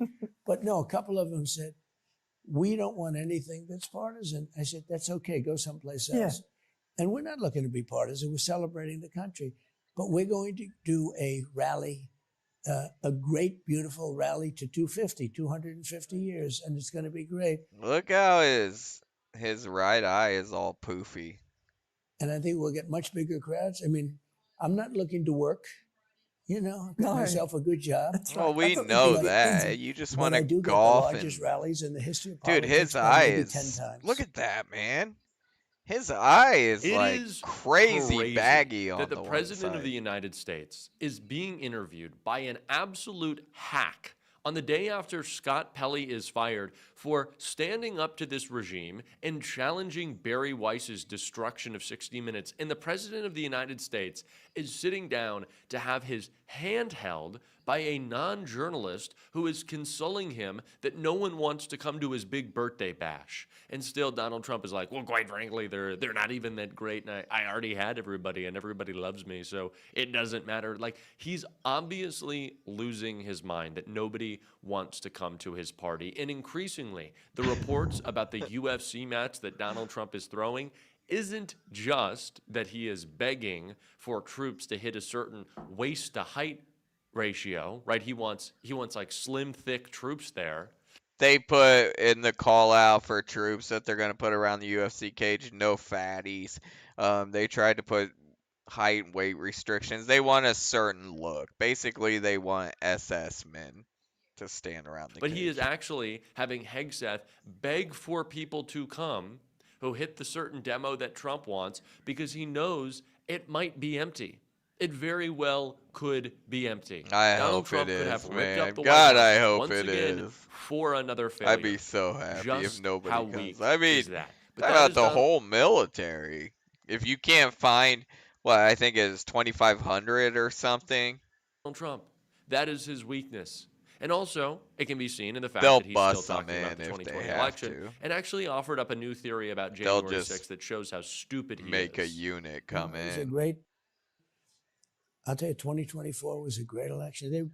That was a lot. There's a lot of rigging going on there too. Another thing I don't understand. We had Elon's baby mama. I might jump over and find it on X. She talked about how Elon was bragging about rigging this past election. There hasn't been anything about it. Nothing on media. Nobody's questioned her. Nobody's asked her to come on and clarify what she was saying. Zero. And this girl sat in front and made a Twitter post doing her makeup talking about how freaking it's Elon's baby mama, how he was bragging to her about them rigging this past election. And yeah, no one, business as usual, life goes on. Because you know what? I wanted a landslide, but there were areas that were just rigged. I could see it. So rigged, in other words, rigged against me. Yeah, of course. Oh, no, of course, no. They were rigged the other way. The election was rigged. Elon rambled some shit about Weaponization the fund, did he drop that? satellite, No, Starlink. a court ruled against it. Yeah. But I might just so go you find it understand, before I end These this. are people that have been decimated. These are people that lost their lives over nonsense, where the FBI said, go in, police, go into the... And they were supposed to serve 5 years, 10 years in jail. People committed suicide. How is January 6th an inside job if Donald Trump was the president during January 6th? So stupid, man. Are we serious? I saw Katie Miller, one of the stupidest Blame people on it the on planet, the posting swamp. a tweet that if you enter Deep into state. ChatGPT, is Charlie Kirk still alive? It answers, yes, Charlie Kirk is still alive. By the way, AI is, like, at this point, more likely than not to give you the wrong answer when you ask it a question. So, like, that's not even surprising. Other people pointed out that, like, that was a screenshot of, like, some other post. It was a fabrication. That's not actually the response. If you ask an AI chatbot, is Charlie Kirk alive? It'll say no. But she's like, ooh, AI is saying Charlie Kirk is alive, conspiracy. All to say, these people are in power. Donald Trump was in power on January 6th.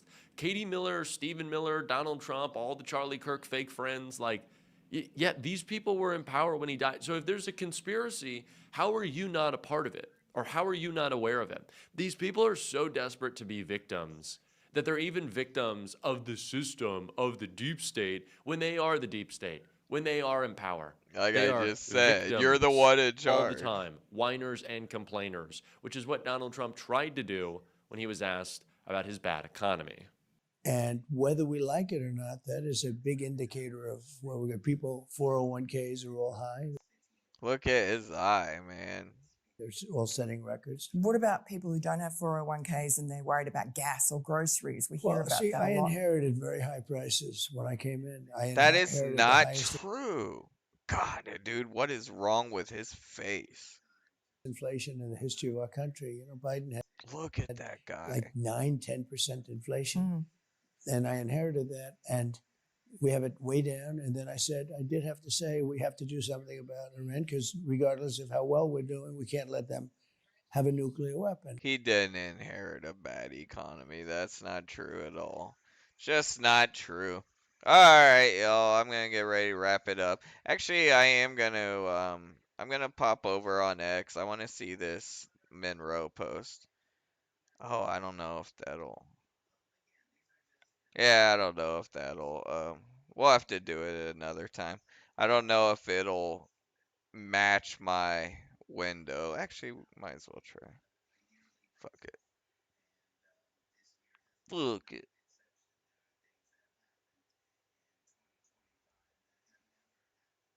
Elon baby mama.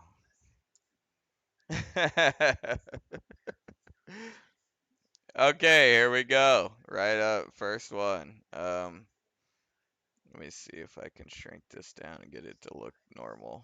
Hell yeah, it does. Let's play it. This is Elon baby mama about the election. Anomaly in the Matrix. And then October rolls around. And in October, Elon tells me that he is ready to release his, in his words, anomaly in the Matrix. And I am like, oh. Anomaly in the Matrix. Oh, like, who's that? And he says that he has 10,000 lasers in space, referring to his satellites. I say because 10,000 lasers in space, referring to his satellites. Dude, it gets bizarre. Her claims do. I'm not gonna lie. They're pretty bizarre. Because I am, like, rather uncomfortable, and I know the gravity of what he's trying to tell me right now. She's like, dude, Elon, I'm just your baby mama. You're not supposed to tell me about this type of stuff, bro. I say, wow, finally a focus on the Jewish vote. He keeps going, and he says, you know, this is not a piece that they'll see on the chessboard. And I straight up tell him, I say, I would ask more, but I really don't want to be deposed. To which, dude, she's smart. She's like, I don't even really want to know, dude. Like, Elon is such a turd. Like, he brags, and obviously he'll, like, you know, hint about things because he wants people to think he's the most powerful man on the planet, which, I mean, he kind of is, but he wants everyone to know it. The guy sounds like such a tool. which he says, very wise. Shortly after that, you know, he's involved with America PAC and all of this other stuff, and he's sending me some internal data from America PAC, real-time Delta vote metrics. And I am just like, how the fuck do you have this sort of data? You don't get this from door knocking, because that was one of my first jobs in politics was in campaigns and cleaning up this bad data. Oh, what's up, bro? Door knocking, because the have you seen this shit? This is when Elon's baby mama talks about them rigging the election. And then October rolls around.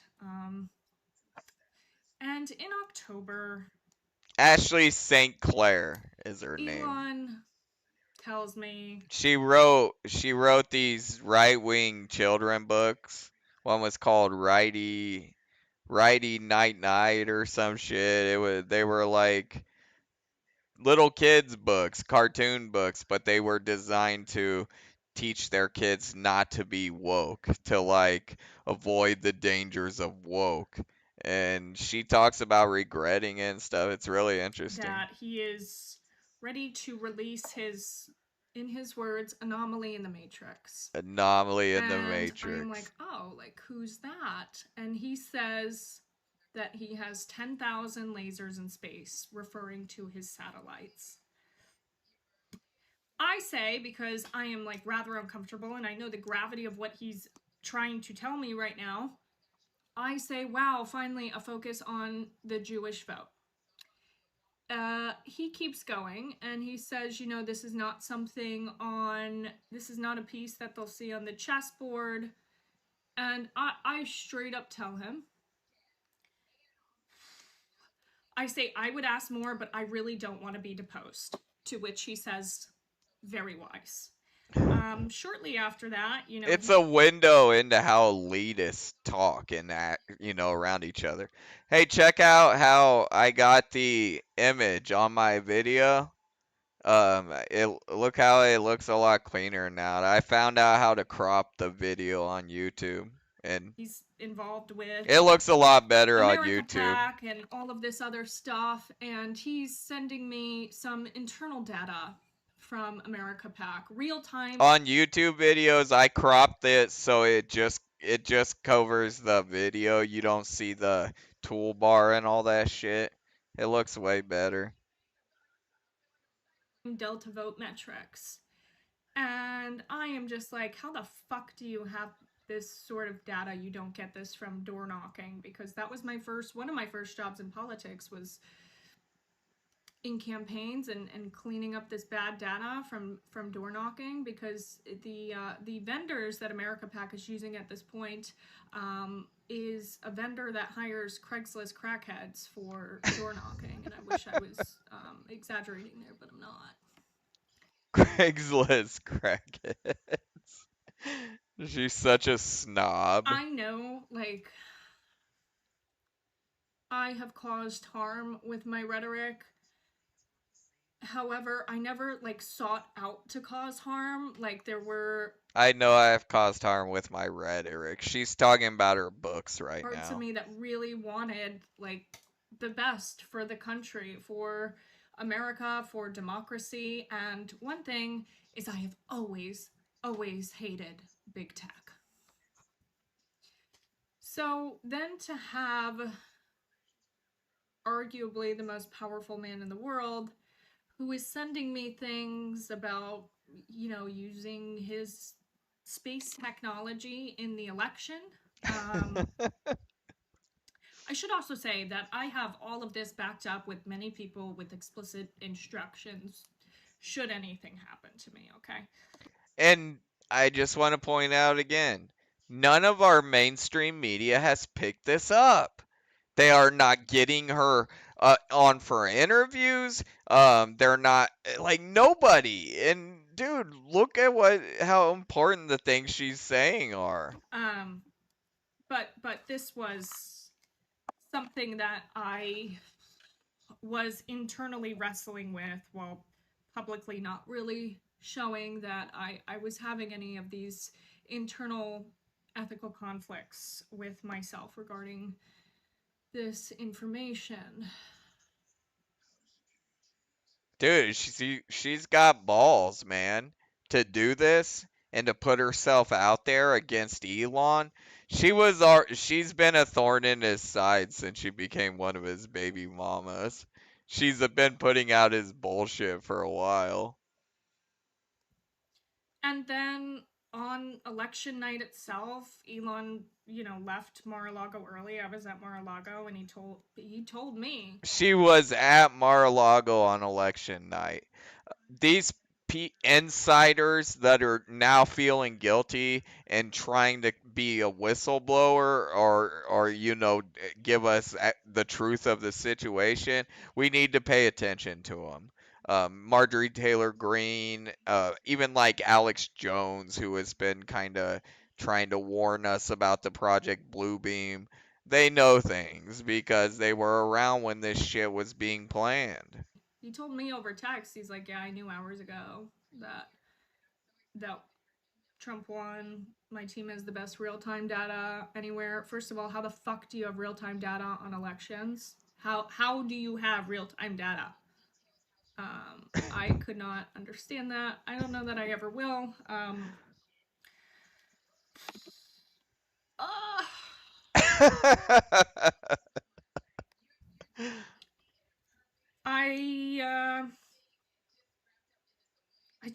I saw some shit, guys. Like, I saw some shit, and I'm fighting really hard to keep my voice because I saw shit that impacts everyone. And if I was self-interested, I have been offered the self-interested deal to shut up and not talk about anything, but what I can tell you is I've not been offered certain deals just because I know that he's weird, okay? I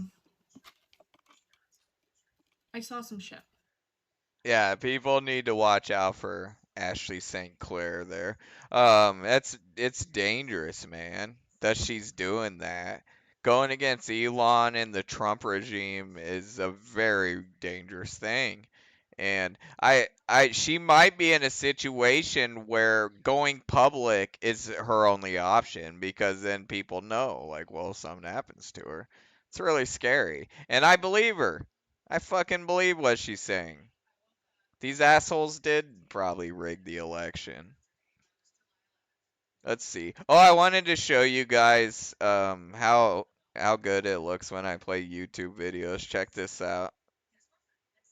Hi, glass holes. I don't want to leave you all in the dark, so I want to just say what I have to say here and now.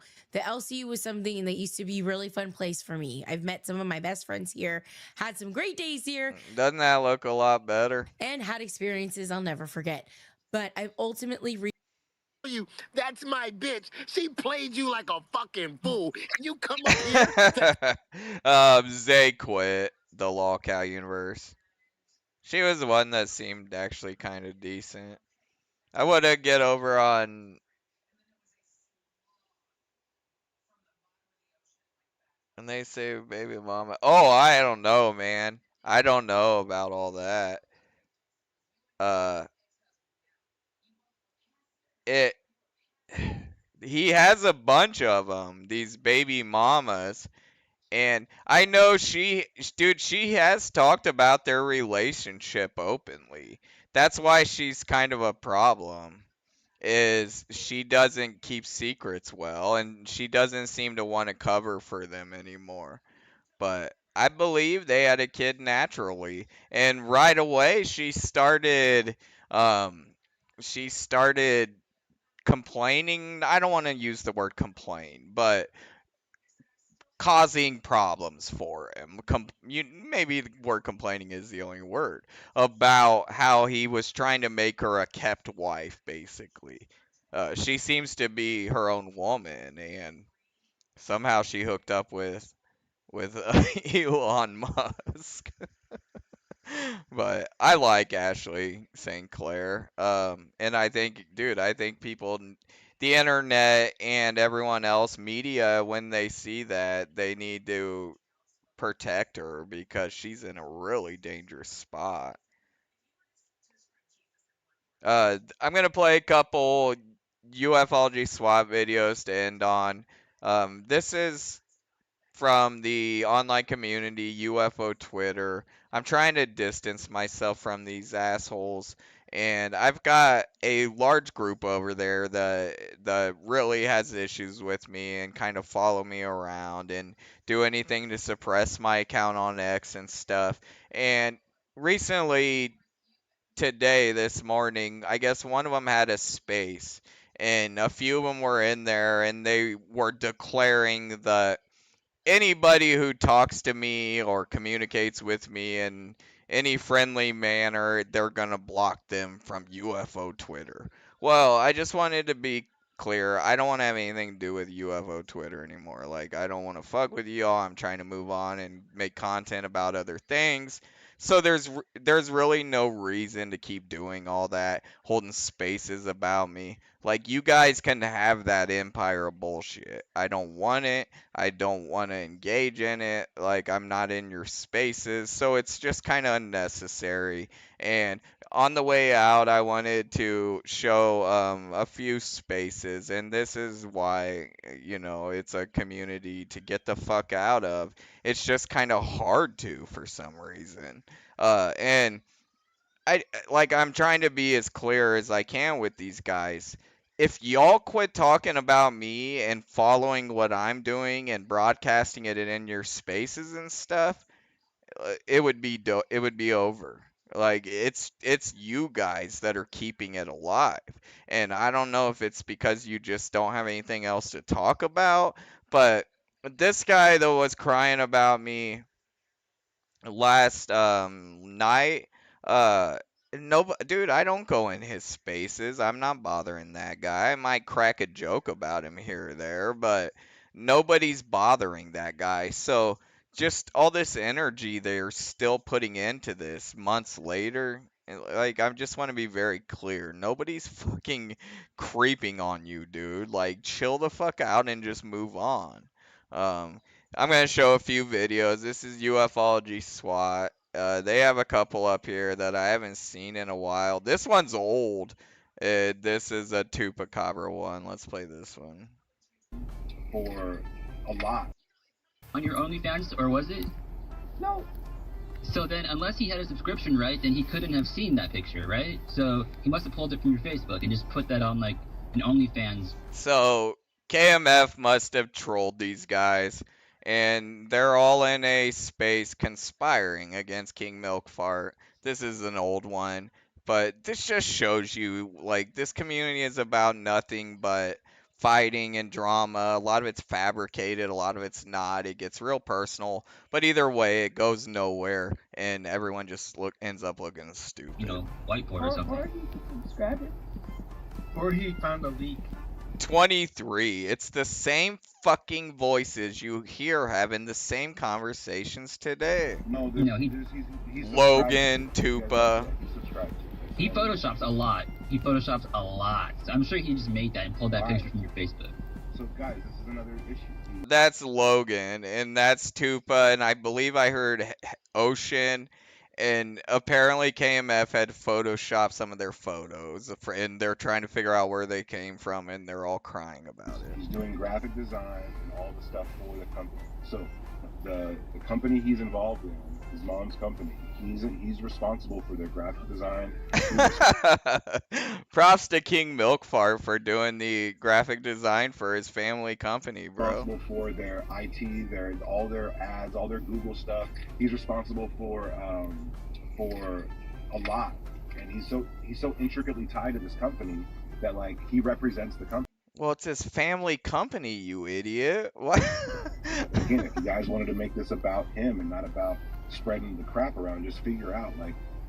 Sounds like a pretty good employee. Where is he using their software licenses? I'll just call and talk to the mother. I'll be like, your son, man.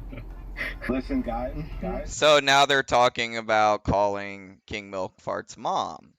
That was Hey Ocean, by the way. Little Miss Innocent Hey Ocean. Okay. So who was starting this shit? I know people, all right? And I know how people work. And I can tell people off a glance. And this woman will not do that. You guys got to pay attention. You don't get to have a son like King Milkfart behave the way he does. Behave the way he does. Keep in mind, they never give examples of what he did. He trolled them. He hurt their feelings. He made memes. If they had real examples of this guy being a terror, they would give them. But they don't. I have examples of them being a nightmare, running entire spaces called TeeJay Watches CP with zero evidence, running several girls out of the community, authors, they were trying to call Ray's work because she talked about being on a prescription, saying she was unworthy to work with kids. I mean, how many people have these guys tried to get fired and fuck with their actual real life? It seems to be their main tactic. What if I tagged her From the in it? beginning. What if I tagged her on Facebook? So this right here is proof that they're sliming around on Facebook fucking with people too. What if I went on Facebook and I said, look at what your company and your son is doing, and then I tagged her in it? I support going and review bombing. I support showing what this company's doing. I support going and with their bombing. son. I think that if you're a woman and you don't feel safe around him, if he was in your space. The only women that ever talked about not feeling safe around these people are, it's just like Tupa's little minions. You won't hear any other women talking about this. It's girls they've weaponized like, Cult Minion Hey Ocean that you hear all the way back in 23. Dedicated to the cause.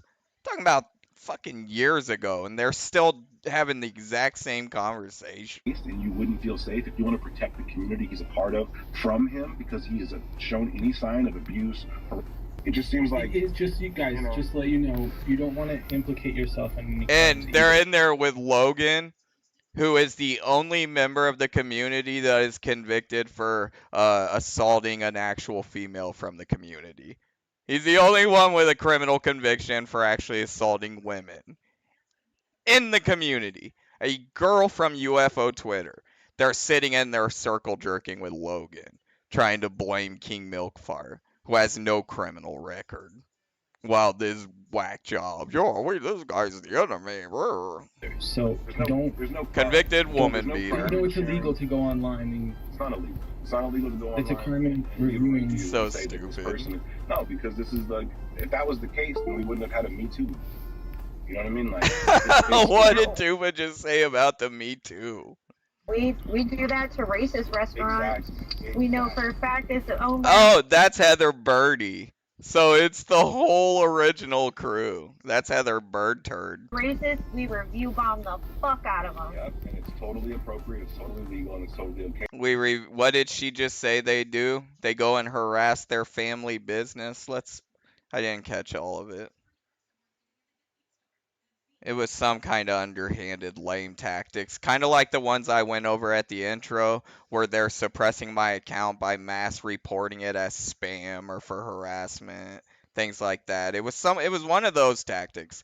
I like to call them Tupa tactics.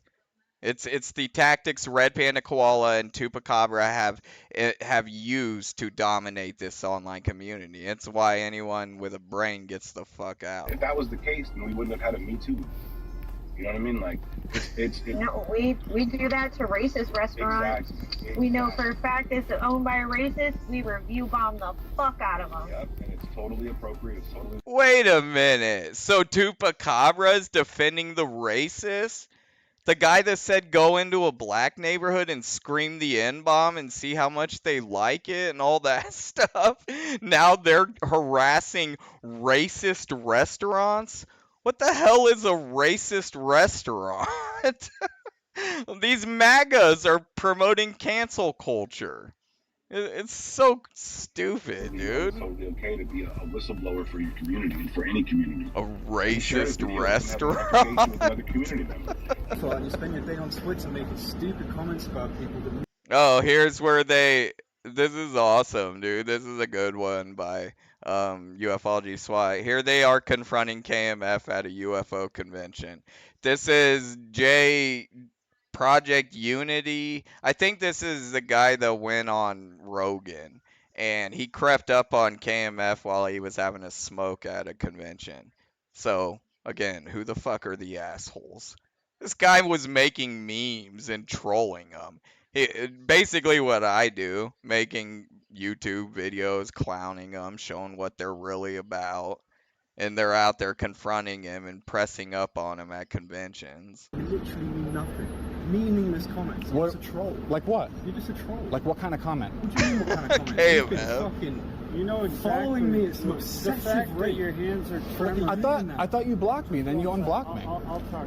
So you guys know, can you go? Oh, I'm sorry, man. Yeah. I'll go over here. It's not only rude. Why? In general. It's sad, bro. What's sad? It's not only rude in general. Like, who's being rude? I'm standing out here smoking a cigarette, and you're butthurt about something you read on Twitter months ago. It's fucking bad. Who's sad? I know. No, it's cool, man. I came out here for a cigarette, dude. I came out for a cigarette. I didn't even He's all big approach balls it. on Twitter, but he didn't do anything. Is he? There's 2-3 of y'all. What? What did you think was gonna happen? He's just a normal guy. What would you expect me to do? I don't know, mate. I asked you a question. Throw a swing at me so I can throw one back. Why would I? Dude, throw a swing at me. You fucking third. It's one of those things you guys want to connect the dots and say, hey. So again, who is the bad guy? Every situation, King Milkfart just seems like a typical dude. Hurt their feelies online. I want to watch that again. That was actually kind of funny. Throw a swing at me so we can jump you. outside of a UFO convention, and then we'll go pound one of the Tupa crew's stockade of groupies. Meaningless comments. You're What? just a troll. Like what? You're just a troll. Like what kind of comment? What do you mean what kind of comments? You've been fucking exactly following me at some the obsessive fact that rate. your hands are trembling. I thought you blocked me, then you unblocked me. I'll talk to you. Can you guys smoke? Can you go? Oh, I'm sorry, man. Yeah. I'll go over here. It's not only rude. Why? In general. It's sad, bro. What's that? This fucking guy. You don't know. This fucking guy. Alright. Yeah, I know. I don't think this was Contact in the Desert. This was a different convention, if I remember.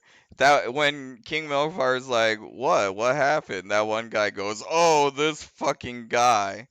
It's like, No, it's cool, man. I came out here for a cigarette, dude. I came out for a cigarette. I didn't even He's all big approach balls it. on Twitter, but he didn't do anything. He's recording. What would you expect big ball. me to do? I don't know, mate. I asked you a question. Throw a swing at me so I can throw him back. Why would I? Dude, are you fucking third? It's one of those things, if you guys want to connect the dots and say, hey, like, I actually have proof that he abused me online. I have proof that he shared my OnlyFans account. I have proof that he Oh my god, whose OnlyFans account? That was, that must have been the same girl in the space. I don't want to put her name out there. I did hear a little bit about that. There's these like 40, 50-year-old girls that pop up on UFO Twitter, and they become Tupa groupies. And for some reason, a lot of them think that they're gonna like start up an OnlyFans account at like the age of 48. did all this. He kept using the word pussy in front of a woman. And when she said don't, he just kept pushing it. He kept Tupa, you're a pussy. Let's listen to that again. I have proof that he did all this. He kept using the word pussy in front of a woman. And when she said don't, he just kept pushing it. He kept saying it. So fuck you. He has no regard for people's like safety or their feelings. And Their safety. He doesn't have any regard for their safety. He said pussy in front of a female. Houses working on their plumbing, or personally involved in a representative of a company that goes into the community and engages there, then you have every right to say something. Dude, these guys, Tupacabra and Red Panda Koala, they created an entire cult out of this. Out of convincing everyone that this one troll was the root of all the problems in ufology, and that he was working for Lou Elizondo.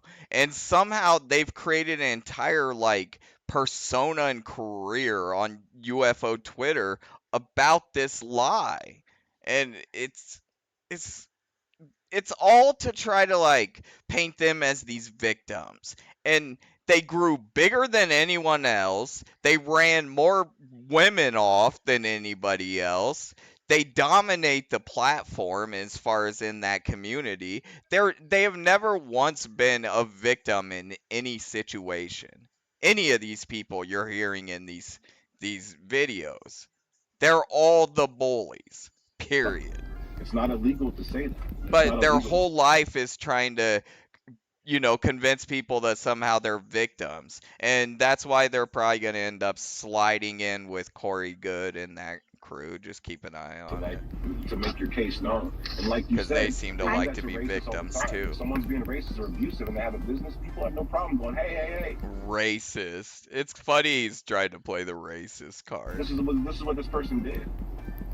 I think their customers, their female customers would really appreciate that information. If you look at the Heather Birdie, that's dark. What's her?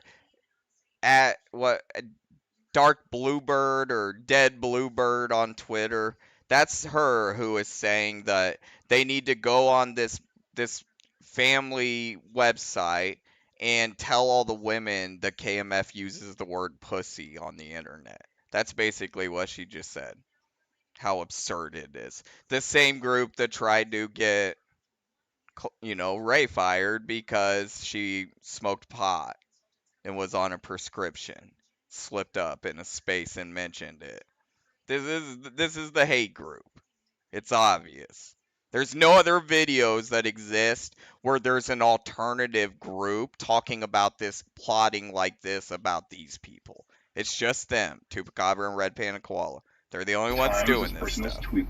You can, and if you know he's full-time employed by this company, and you sure as fucking say and suggest that people take part, an active part in how this dude's making his money. Because if he represents a company like that, that's a problem. You know what I mean? And trying to affect his real life, his job. And they're trying to rationalize this somehow. Like, it's a problem. You're like a danger to your community because I don't like you on Twitter.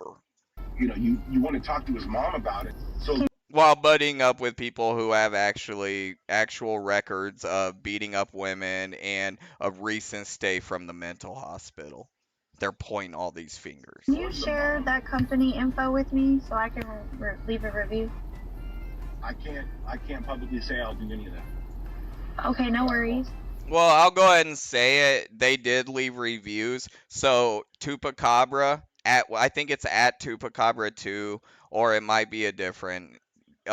He did share that private information with Dead Bluebird. At Dead Bluebird is her name, and they did go and harass the website of the family business.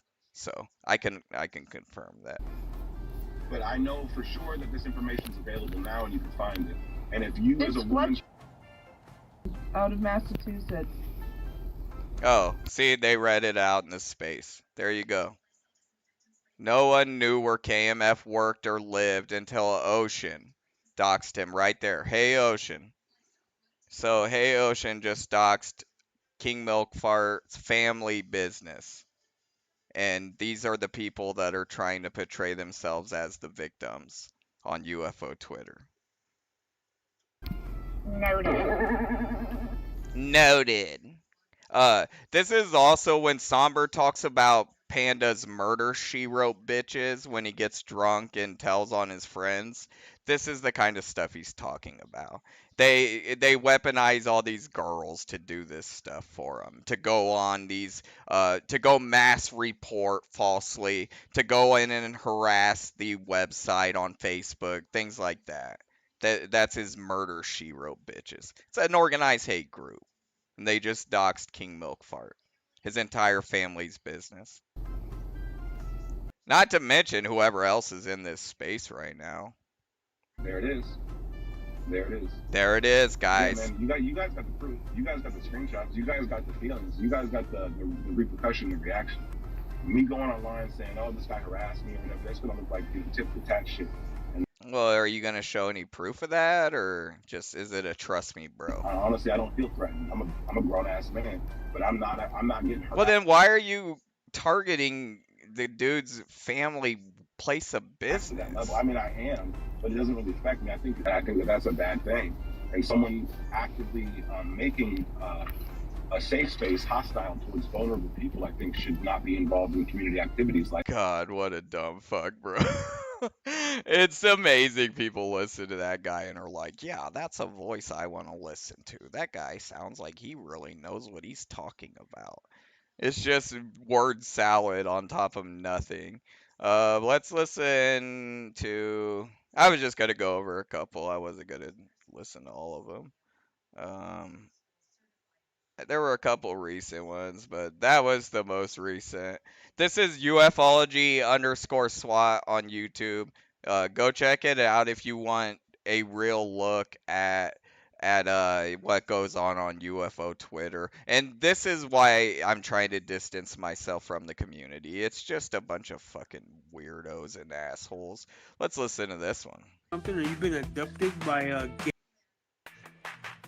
Yo, so there's this other space going on right now where it's called Tarot something and something else. Why is that guy always making those croaking noises? Has anyone ever asked Psych Ward Mike why he's always croaking like a frog? Thing and something else. What?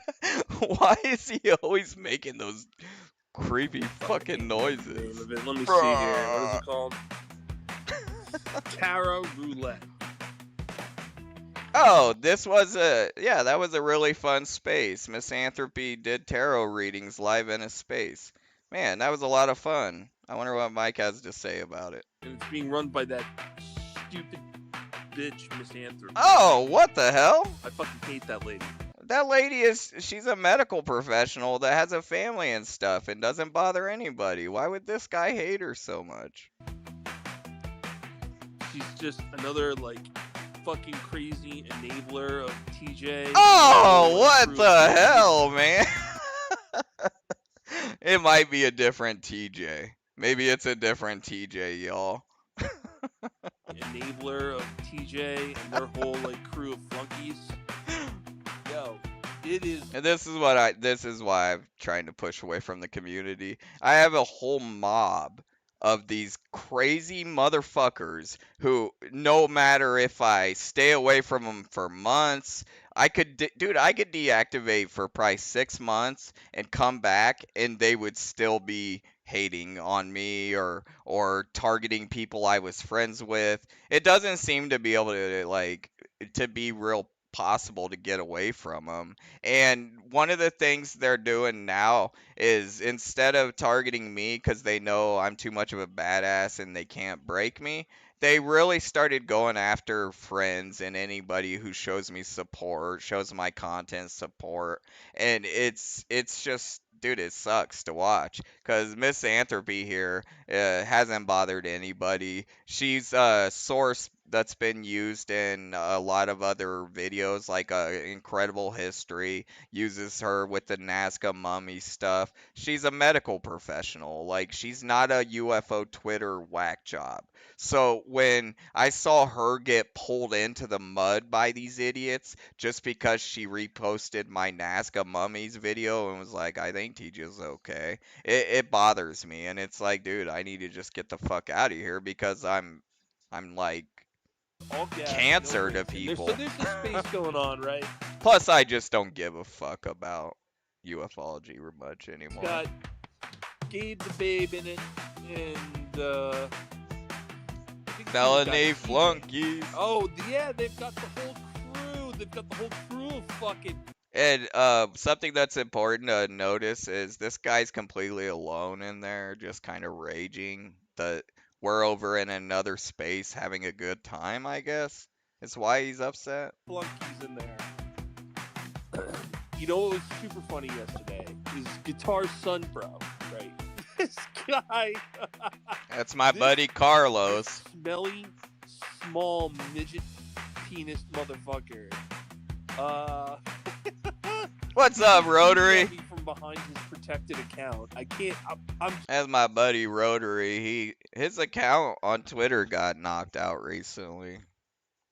So if you follow Rotary before on Twitter, go refollow him. It's Motory Ratrix now, I think. Just seeing like he reversed tagging me in tweets and I just leave the conversation, so I can't fucking read it. But it's fucking hilarious. This guy is so mad because he smells. I would never want to be in his shoes. Ever. So that's the information going out in a Psych Ward Mike space. Carlos is mad because he smells. What a great space. Look, King Wakaka joins. We don't need to listen to the rest. Actually, there was something that I think... Well, hold up. Before I leave, I am kind of curious why you have UFO. I don't know. Are you in the UFO? No, that's that one guy that starts running his mouth. There was one where they start. That was the one they did on Vinny, where they start passing around her information between all the creeps that come and join. Like, all these dudes are joining, and they're like, well, who is this lady in your title? And they're, like, giving out all of her info to all the weirdos in the space. That one really pissed me off, too. Let's see. I'm just grabbing random ones. This one looks kind of interesting. I didn't say I felt one way or the other about Grindr. No, you're backing him up. The Eric. Weinstein? Dirty Eric.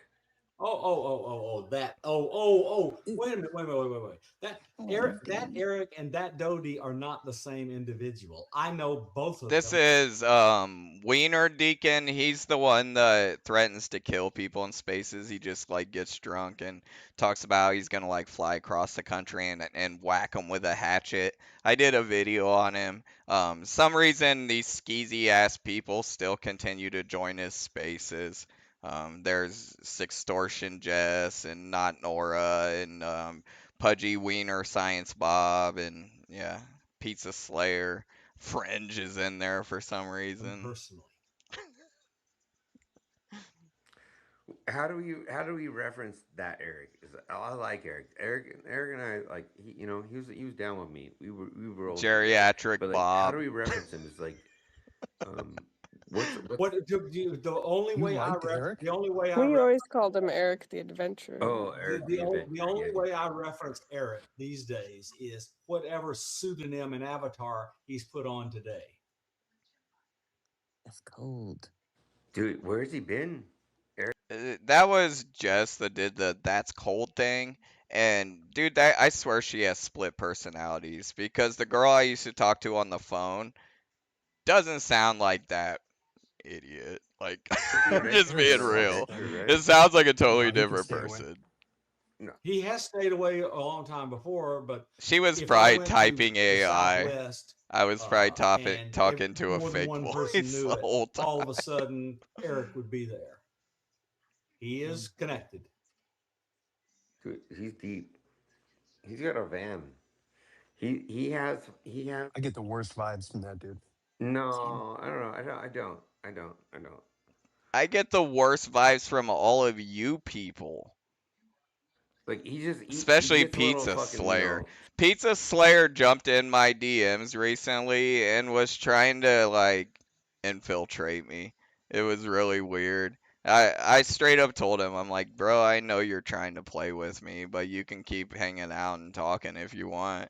And he hung out for a little while, and then I mentioned him in a video, and I think he reblocked me. But every once in a while, these guys try to like jump in my DMs and become friends with me, and they spend a whole lot of time saying horrible shit about me. I don't think he has. I don't know. I've talked to him. Panda's been jumping into everyone's DMs whenever I have a space, trying to get me to unblock him. I don't think he's like really. It's just weird to me. I don't think he's that threatening, honestly. If I had to tell you. Wait, which Eric? Hold on. Eric the Adventurer. The one Pay attention, you dummy. The Dodie handler. Yeah, Dodie handler. Got it. Like I've talked to him a lot, and like I just think he was like. But he's like retarded too. Yeah, he's just trying to reach out and like he's trying to grasp. But he's fucking creepy. Yeah, he can be. You guys are the creepy ones. He was researching the law. What don't you get about that? I know. I was there. I've never thought about that before, Broken Hip, but Pizza Slayer is kind of a strange name, isn't it? That came out during all the Epstein stuff. They were doing all the pizza talk. But these people, it's never crossed their minds that they're the dumb fucks. Look, you got Heather Dead Birdie down here. She just got done doing mass false reporting on somebody's restaurant. I don't know. What was not restaurant review page. I was in the whole group. Yeah, I don't think. I mean, that people is don't understand that Red strange. just enjoys the stir and the shit and seeing what happens. No, but Red's there's a little of that too. Yeah, but that was wild though. He's like, I talked to my lawyer to see what would happen if I committed a premeditated assault. Yeah. And we're like, Dude, who the fuck says that? And he's the one that said he was going to kill himself. So great.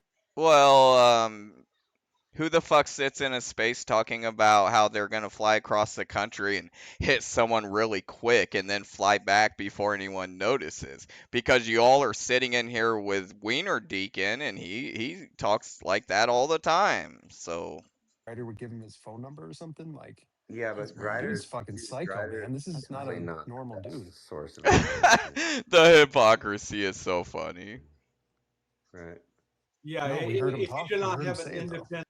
Actually does a lot of amphetamines, and he's tweaked the fuck out. Well, I have detected that on occasion. But when he's not, He's told me as much. I know for a I'm- fact. This is why I want to get away from this fucking community. It's just these losers sitting in here talking shit about each other. Usually it's me, sometimes it's each other. They're all like 50 years old. Like this top crew right here, this top panel, Science Bob is like what, mid 60s. Deacon is 60. Jess Extortion is pushing 50. I don't know how old Nora is. And they're like these weird perverted boomers. And they sit up here like they're the cool kids in a high school lunchroom. It's bizarre, man. And they've taken over the entire community. A bunch of dumb fuck MAGAs, PDF sympathizing weirdos, and somehow like they are the gatekeepers, and you either have to coexist with them or you get crushed. And it just seems to be the way it is, man. They platform anyone who puts up with their bullshit and their scams, and they target and destroy anyone who challenges them. And guys like fucking Wiener Deacon here can do anything. It doesn't matter what he says or does or threatens. Let's see, it gets It's like, better here. find bridge. That's what he said. That's it. Just randomly out of the. It says Dan Freeman threatened to mail fentanyl in a folded up paper to Grider and his family. Chase the drunk defends Dan. Blue in Discord. Hey, find bridge. Fuck that guy.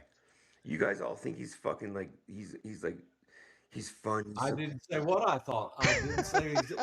Look, he is He's fun. emotionally disturbed. Is that what you want me he's to say? fucked up. Fuck that dude. I hope I run into him. I really You're all emotionally disturbed.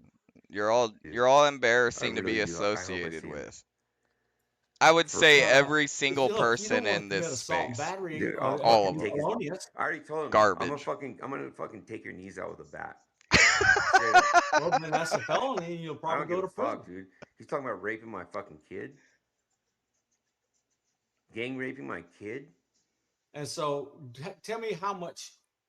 Tell me how Dude, you're much. talking about gang raping my kid, bro? No, I thought it was interesting how not Nora vanished off the screen right when that was said.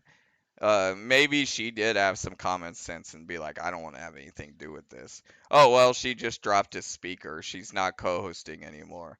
But Skeezy McSkeez is always no, but how much down do you for think he a would actually crash do? out space. It doesn't matter. That's her favorite It's all space. bullshit. Yeah. Oh, Nora did drop. So, yeah, maybe she didn't want nothing to do with this And if I ever see bullshit. him, I'll fucking take his knees out. Straight up. For real. Like, I'm not even joking. I'm serious. I believe you. I just don't think it's good for you. It's not good for me, but I'll still take it. Dude, I'll still take his knees out. Straight up. Take his knees out. Dude, just for talking that way about my kid, bro. You don't talk about my kid that way. You don't talk about any kid. You should not talk about anyone that way. You should never wish that anybody should get gang raped, ever. Okay. They launched that allegation against Grider a lot. I never heard Grider saying that to him. But I mean, it wouldn't surprise me. Grider's a dumb fuck too. So then do yourself a favor and block all access to you from him. Oh, he's blocked. He's blocked. There you go. But everyone's still buddies with him. They all hang out in his Discord. They all fucking are like, oh. That's what Crybaby Deacon is upset about. What other people are doing. That's always his problem. That's their problem with anybody who's with me. Oh, we're still talking to them. I want to be able to dictate who everyone's friends with. Never been. You're a 60-year-old man. Take your fucking wife out, you loser. With him at any place I'm aware You're of. backing up when Dan told me he was going to mail him a package. I was there for all of it, Bob. I'm not some fucking So passerby. I got news for you. That wasn't the only thing Dan did. Are you going to talk shit about Dan right now? Tell me about it. I'm not telling you a goddamn thing. Dude, You're Dan's too fucking drunk to be Dan's my trusted boy. with anything. Dan's my boy. I want you to know. Dan's my homie. Too drunk to Dan be is trusted great with as long anything. as he's straight. You know, I don't give a fuck. No, Bob. None of you are okay as long as you're straight. You're all pieces of human garbage. All of you. You especially, Bob. Defending that weirdo that was talking about how the aliens are making him be attracted to little kids. Oh, we need to hear this guy out.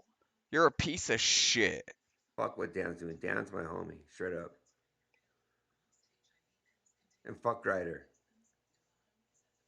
Straight up.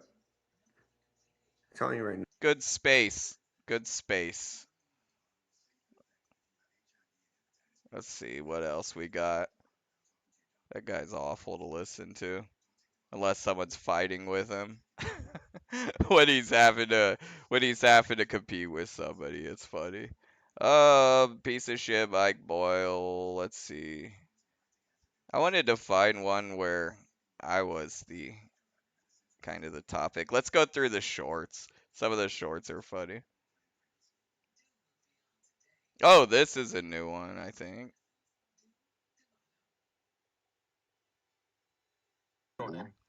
It's not even my middle name. I just lied right then.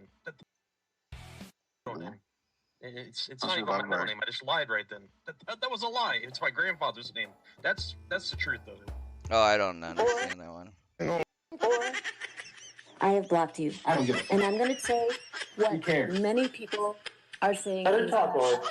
Your presence here is becoming a problem. Okay, sure. You are a bully and you are narcissistic, and it is becoming a problem.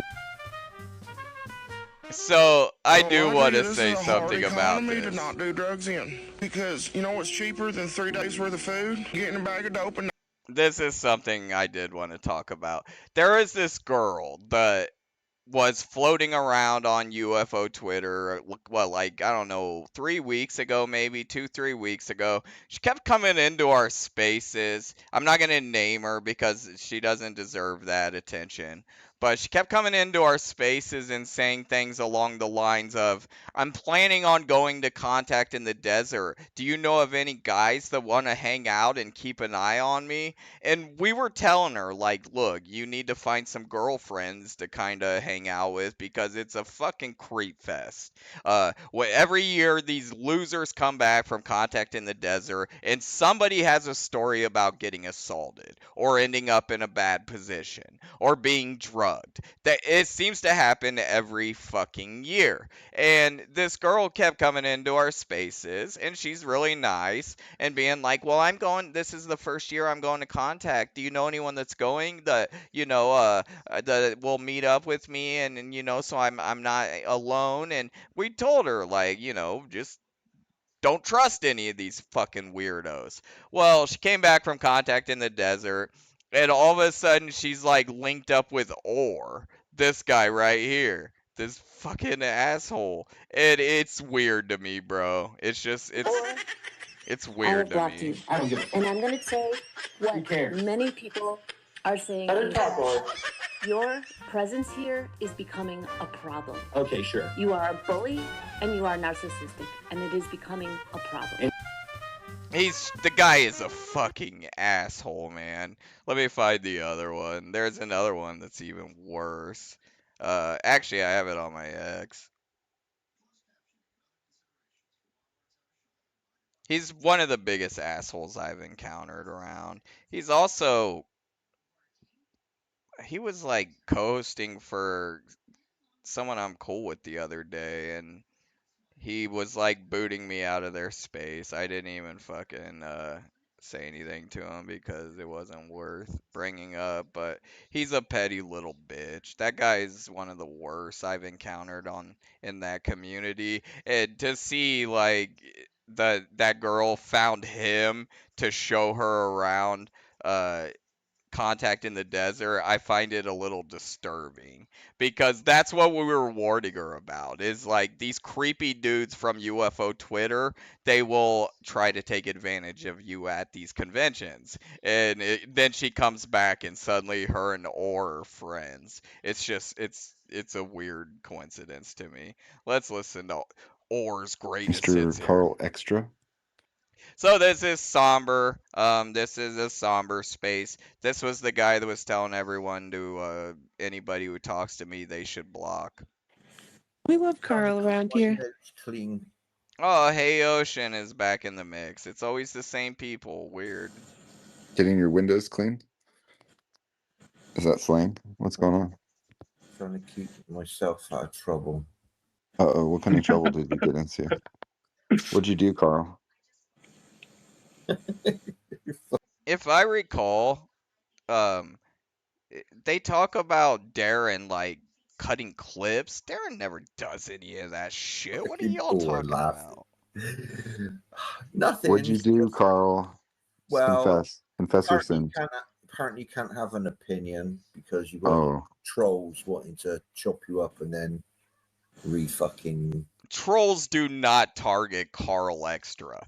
This wanker has been pushing that for years, and we have tried to be cool with him because he seems a little slow, so nobody wants to really make fun of him. Nobody's ever trolled this guy, but he's another one that seems to be a forever victim.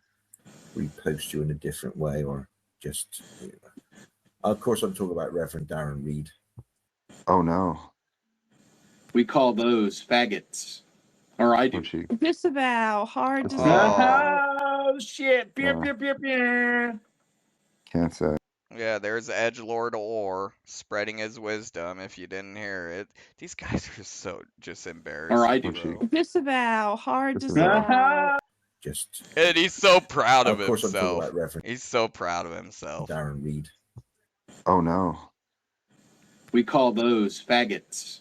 Or I do. Disavow. Hard disavow. Oh, shit. Pew, pew, pew, pew. Can't say. Can't be doing that. I will say that I, when I took co-host, it booted him from listening to me in the room. I apologize, but I refuse to share. 60 points, Gryffindor. So they booted the one guy that had common sense out of the space and called him the F slurs. Congratulations, Ocean and Orr. You guys are awesome. Go back to the cool kids table with the 60-year-old rage drunk. Alright, y'all. Let me see. I'm trying to think if there was anything else I wanted to watch before we ended the stream. I think that was about it. We could go and watch the end of that. The end of the Ozzy Cobb video. While we do that, I want to get high before we close anyway, so we'll do that. Go follow ufology_SWAT. There's hundreds of these videos on here. They're in chronological order so you can see how UFO Twitter kind of turned into this. And it's the same crew over and over again, but they lowered the bar into the shithole, and you can kind of see how it happened through time. It's an interesting account on YouTube, and I don't think it gets enough credit, because I think what they do is really important and awesome. And you got people that just cry about it. And they don't do anything. They just show spaces and archive them. Somehow that's the real danger around here.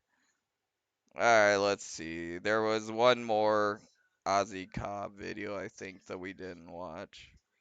Lolcow Summit. Oh, the new cast. Yeah, the new cast. That took the place of State. Planet Fitness Black Card.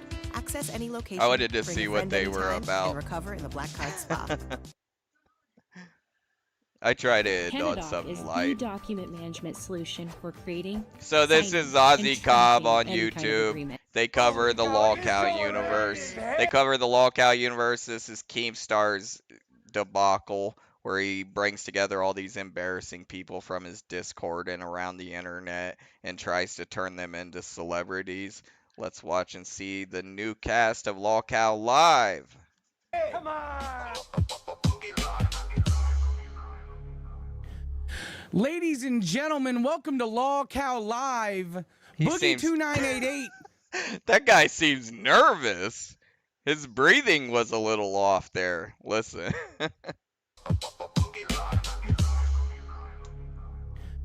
Ladies and gentlemen, welcome to Law Cow Live. Boogie2988 literally tried to tear Keemstar's wedding to the ground by putting his company at risk. And Keemstar... They're trying to create a triple P. They're trying to create another triple P. gave a manager... Get him a bell. Here we go. 4-hour meeting last night. Yeah, Brantley's buddy! idea to play Boogie Bingo, to watch old Boogie clips. That was Brantley's idea. I owe Brantley a lot right now. She's very upset with me, so I wanted to do her idea. What are you doing, Boogie? Are you not the manager of Live? Keem is in the chat saying he didn't give you manager to Live. He wants me to be a host, but I can't be a host right now. I'm traveling. I have to do this Kalo thing. So you just said, Turbo, I'm the manager? Yeah, it's definitely a cheap version of PPP. To be a host. I am manager. I'm managing. He said you're not. Well, I'm telling you, I am.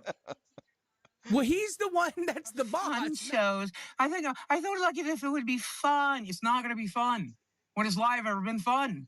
What are you talking about? Boogie, what? Can you smile for me real quick, Boogie? Yeah.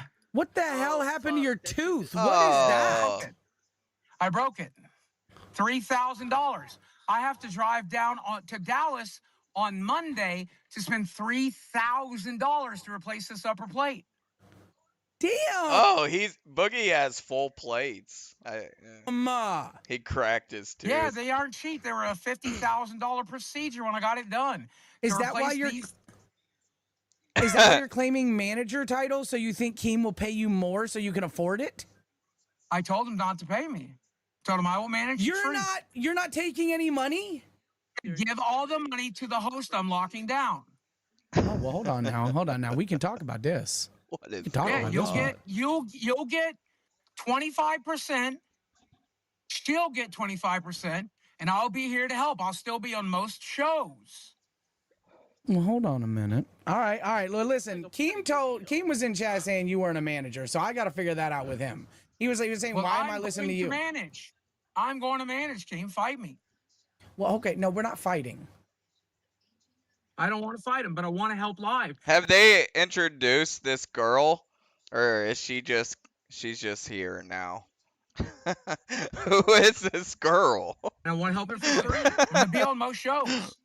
But on days like today where I'm here helping Kalo and helping the rest of the network, I can't be on the show. Okay.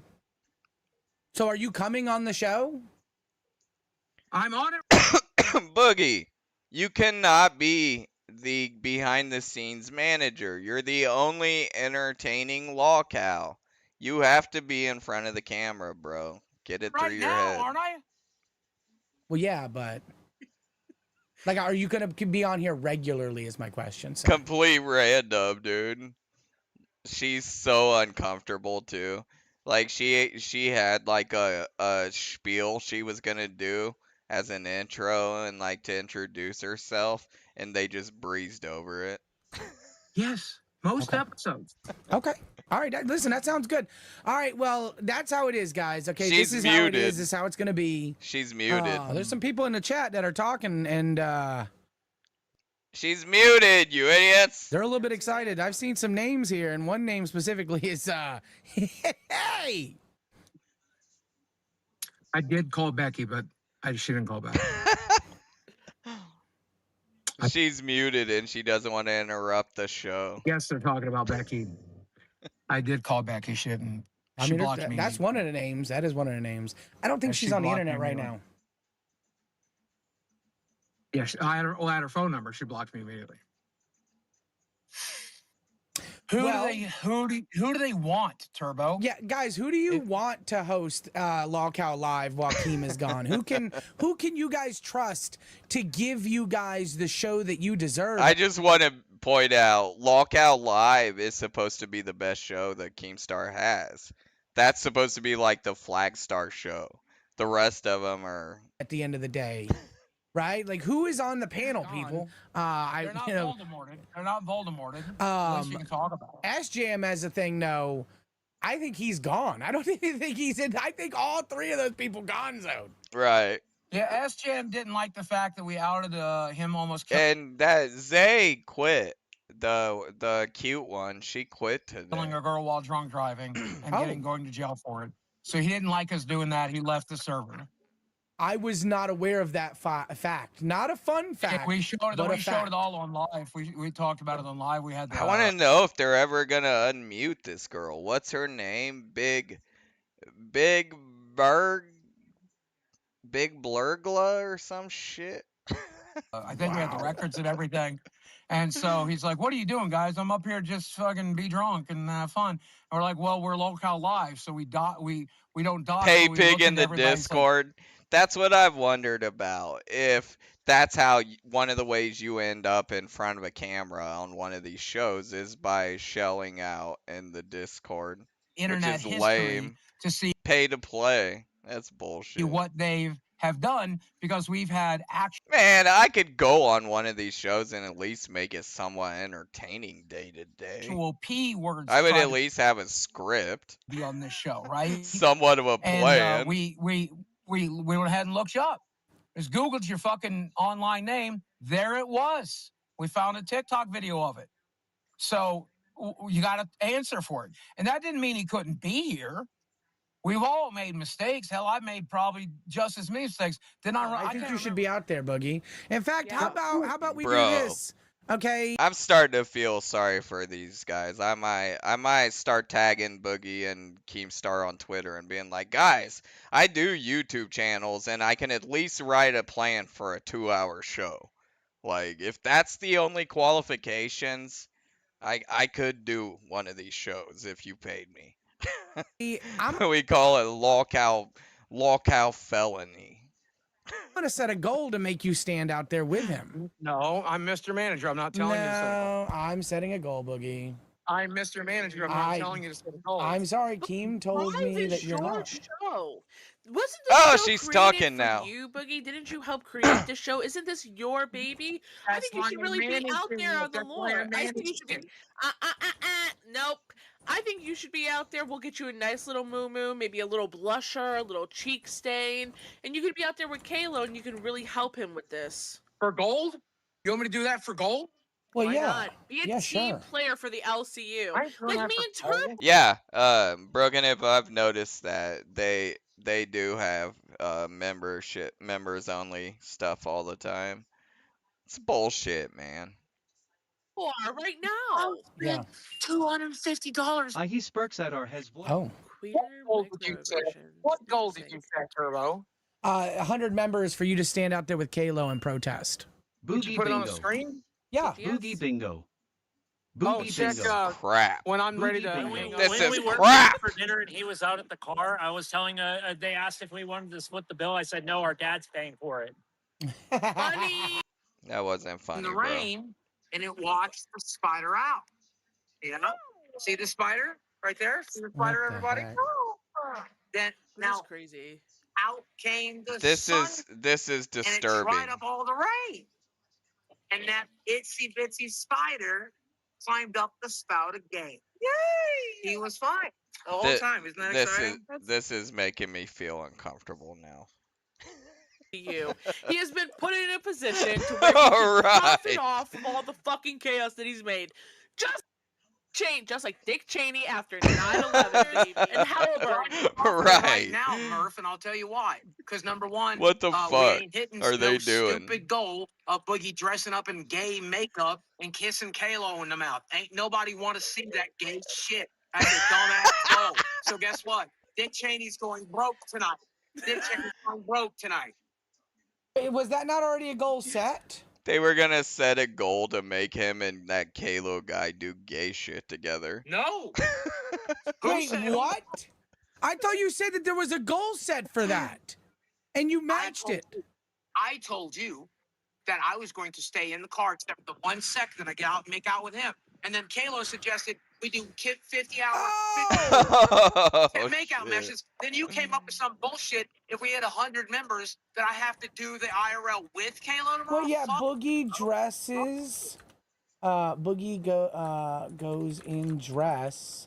So, to anyone watching back that gives a fuck at all, a big part of the lolcow universe is these goals, and they're basically like truth or dare. They set some dumb shit, and then if people dump enough money on them or whatever, then they have to do it. And that seems to be a lot of the fuel for this fame cult bullshit. With Kalo, He's typing it. Westboro Baptist Church. Ooh. Yeah. Okay. See, I'm an idiot, guys. I apologize. That's a much better goal there. Boogie goes in dress with Kalo to Westboro Baptist Church. Yes. Where am I going to get a 5X dress this time of night? Well, I don't know. How about just something nice outfit? Okay. What about like a nice and cute It's way better to have a face paint because I don't like shit on my face, bro. Well, that's fine. But I think that's a pretty good so goal right bad. there. I want to see you dressed up in something cutesy. You know, if maybe you can't get a dress because I'm a big boy. I know that it's This is starting to sound, and I don't like saying this, bro, but this is starting to sound kind of gay. hard to get certain things. I get kind of jealous. Yeah. Yes, sir. Can you hear me good? Yes. This What did I should tell be you? on Lolcow Gay, not on Lolcow Live. Last night about setting goals. If we set a goal, then it has to be met. Do you understand that? And I said that was a very dangerous power. That You're on the if wrong if Lolcow they pay channel. for something, then it has to be done. I told you that's a very dangerous power, didn't I? Yes. And I told you if I used it, if I said you're doing an IRL, you're doing an IRL. I said if I tell you to put Okay. You got Desi there. You're living your best life, dude. And if we hit this goal, you're going to be looking fabulous tomorrow. Okay? That's right, Fabulous. Kink. Look at you. Nobody wanted to donate and see the other things that A lot of it seems like it's a kink. Like when Keemstar does the punishments, it seems to be kink I'm oriented. taking credit for, by the way. That was a bad idea. I told you it was a bad idea. Okay, Coach listen, Boogie, I'm not filled with good ideas, Boogie. I'm new at this, okay? In fact, I expect Keem to come on here any minute now and say, Turbo, shut the stream down. I'm taking over. You suck. Okay, like I'm literally waiting. I say, yes, sir. Okay, yes, sir. And you know who caused all that, Turbo? It's Boogie. Because he thought it would be a good idea to go ahead and stage a walkout. Do you know what a walkout is? A ruined the walkout is a one. Wow, dude. She said you ruined the show. Is that accurate, Broken Hip? The Boogie's walkout has literally caused everything to collapse? In fact, I expect Keem to come on here any minute now and say, Turbo, shut the stream down. I'm taking over. You suck. Okay, like I'm literally waiting. I say, yes, sir. Okay, yes, sir. And you know who caused all that, Turbo? It's Boogie. Because he thought it would be a good idea to go ahead and stage a walkout. Do you know what a walkout is? A ruined the walkout is show. a 1 day. A walkout is a 1 day protest. That's what a walkout was. That's what we were going to do back on like the 18th or some bullshit. Steak and Nightmare just decided to quit because of the Civil War shit. They got tired of fighting people. They don't want to fight your mom. So she's saying that's what started the ball rolling towards everyone quitting. Zay, Steak, Nightmare, and he did some weird shit with Tina too, saying she was gonna fight quit. queens. They don't want to fight nobody. They both. That's my understanding. And they said this Civil War stuff is bullshit. And Steak wanted to go, and I think Nightmare wanted to go with him. I can't speak for Nightmare, but that's what I. It It's my doesn't look like understanding that we got Keemstar invited from the ever wedding interrupted last night. it. And I think he also said something like that to me while we were. Keemstar never shuts them down. When the shows are this bad, sometimes Keemstar will come in and be like, dude, kill the feed. I just wanted to play a little bit of this. This is B-Slice. They cover the same universe.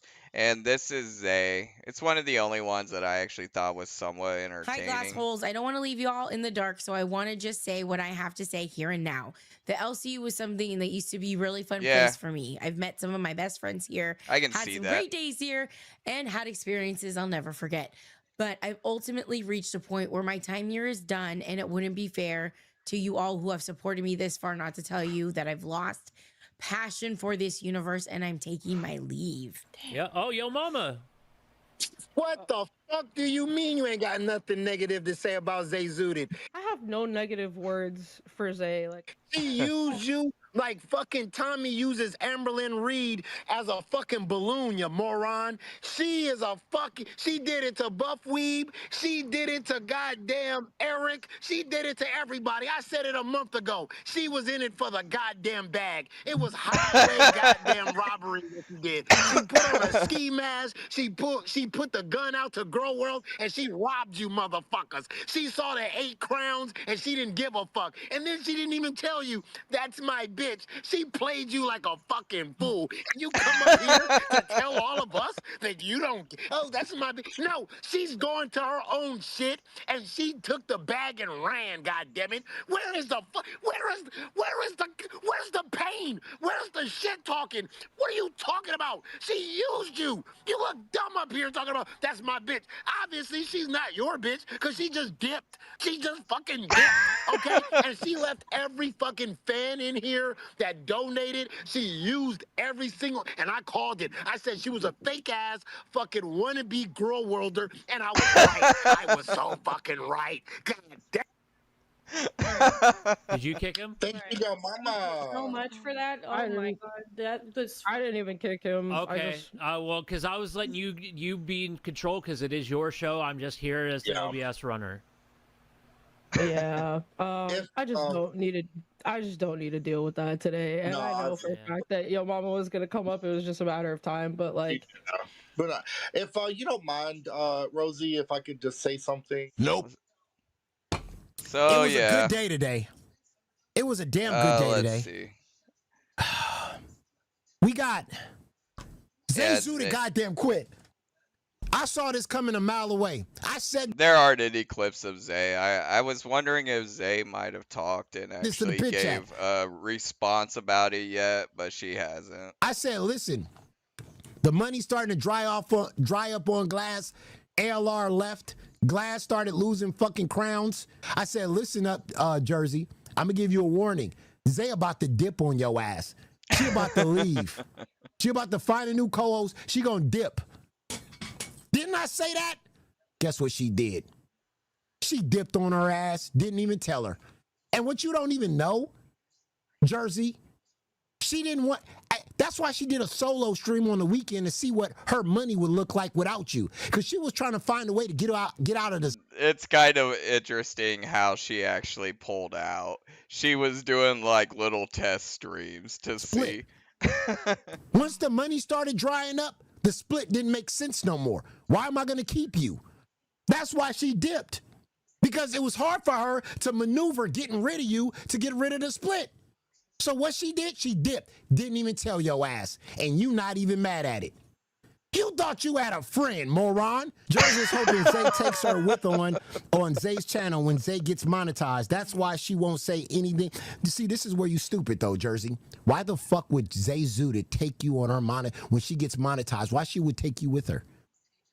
Again, she would have just kept you on Glass. She doesn't want to split, moron.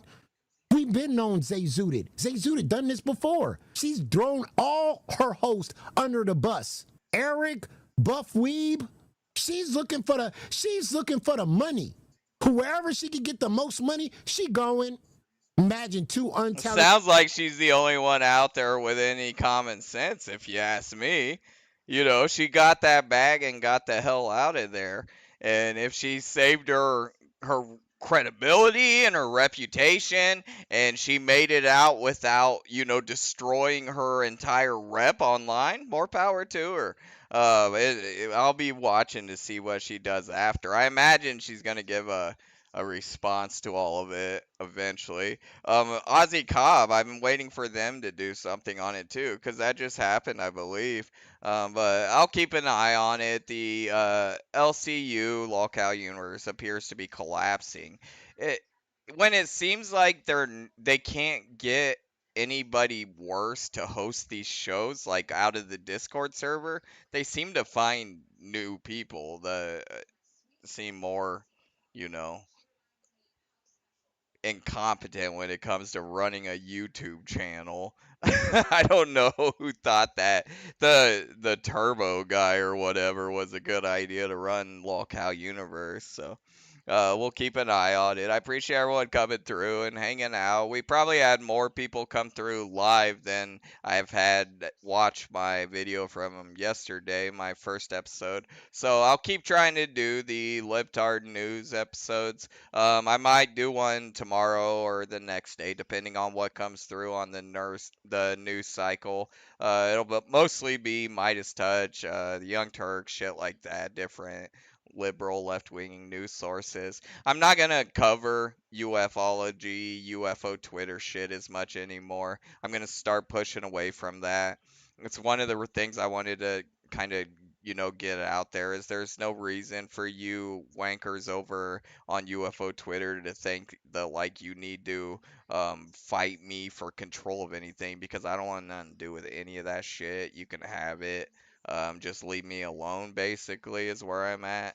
So, yeah, if anybody in the live, if you don't subscribe, please go do that. Like, share, all that stuff. I will be live probably in the next couple days. I might do a game stream later tonight, play some Battlefield. I haven't game streamed in a couple nights, so if I get bored later, I might do that. And just keep an eye on my X account for when I'm going live. Have Felony Talk on X. That's the best way to keep up.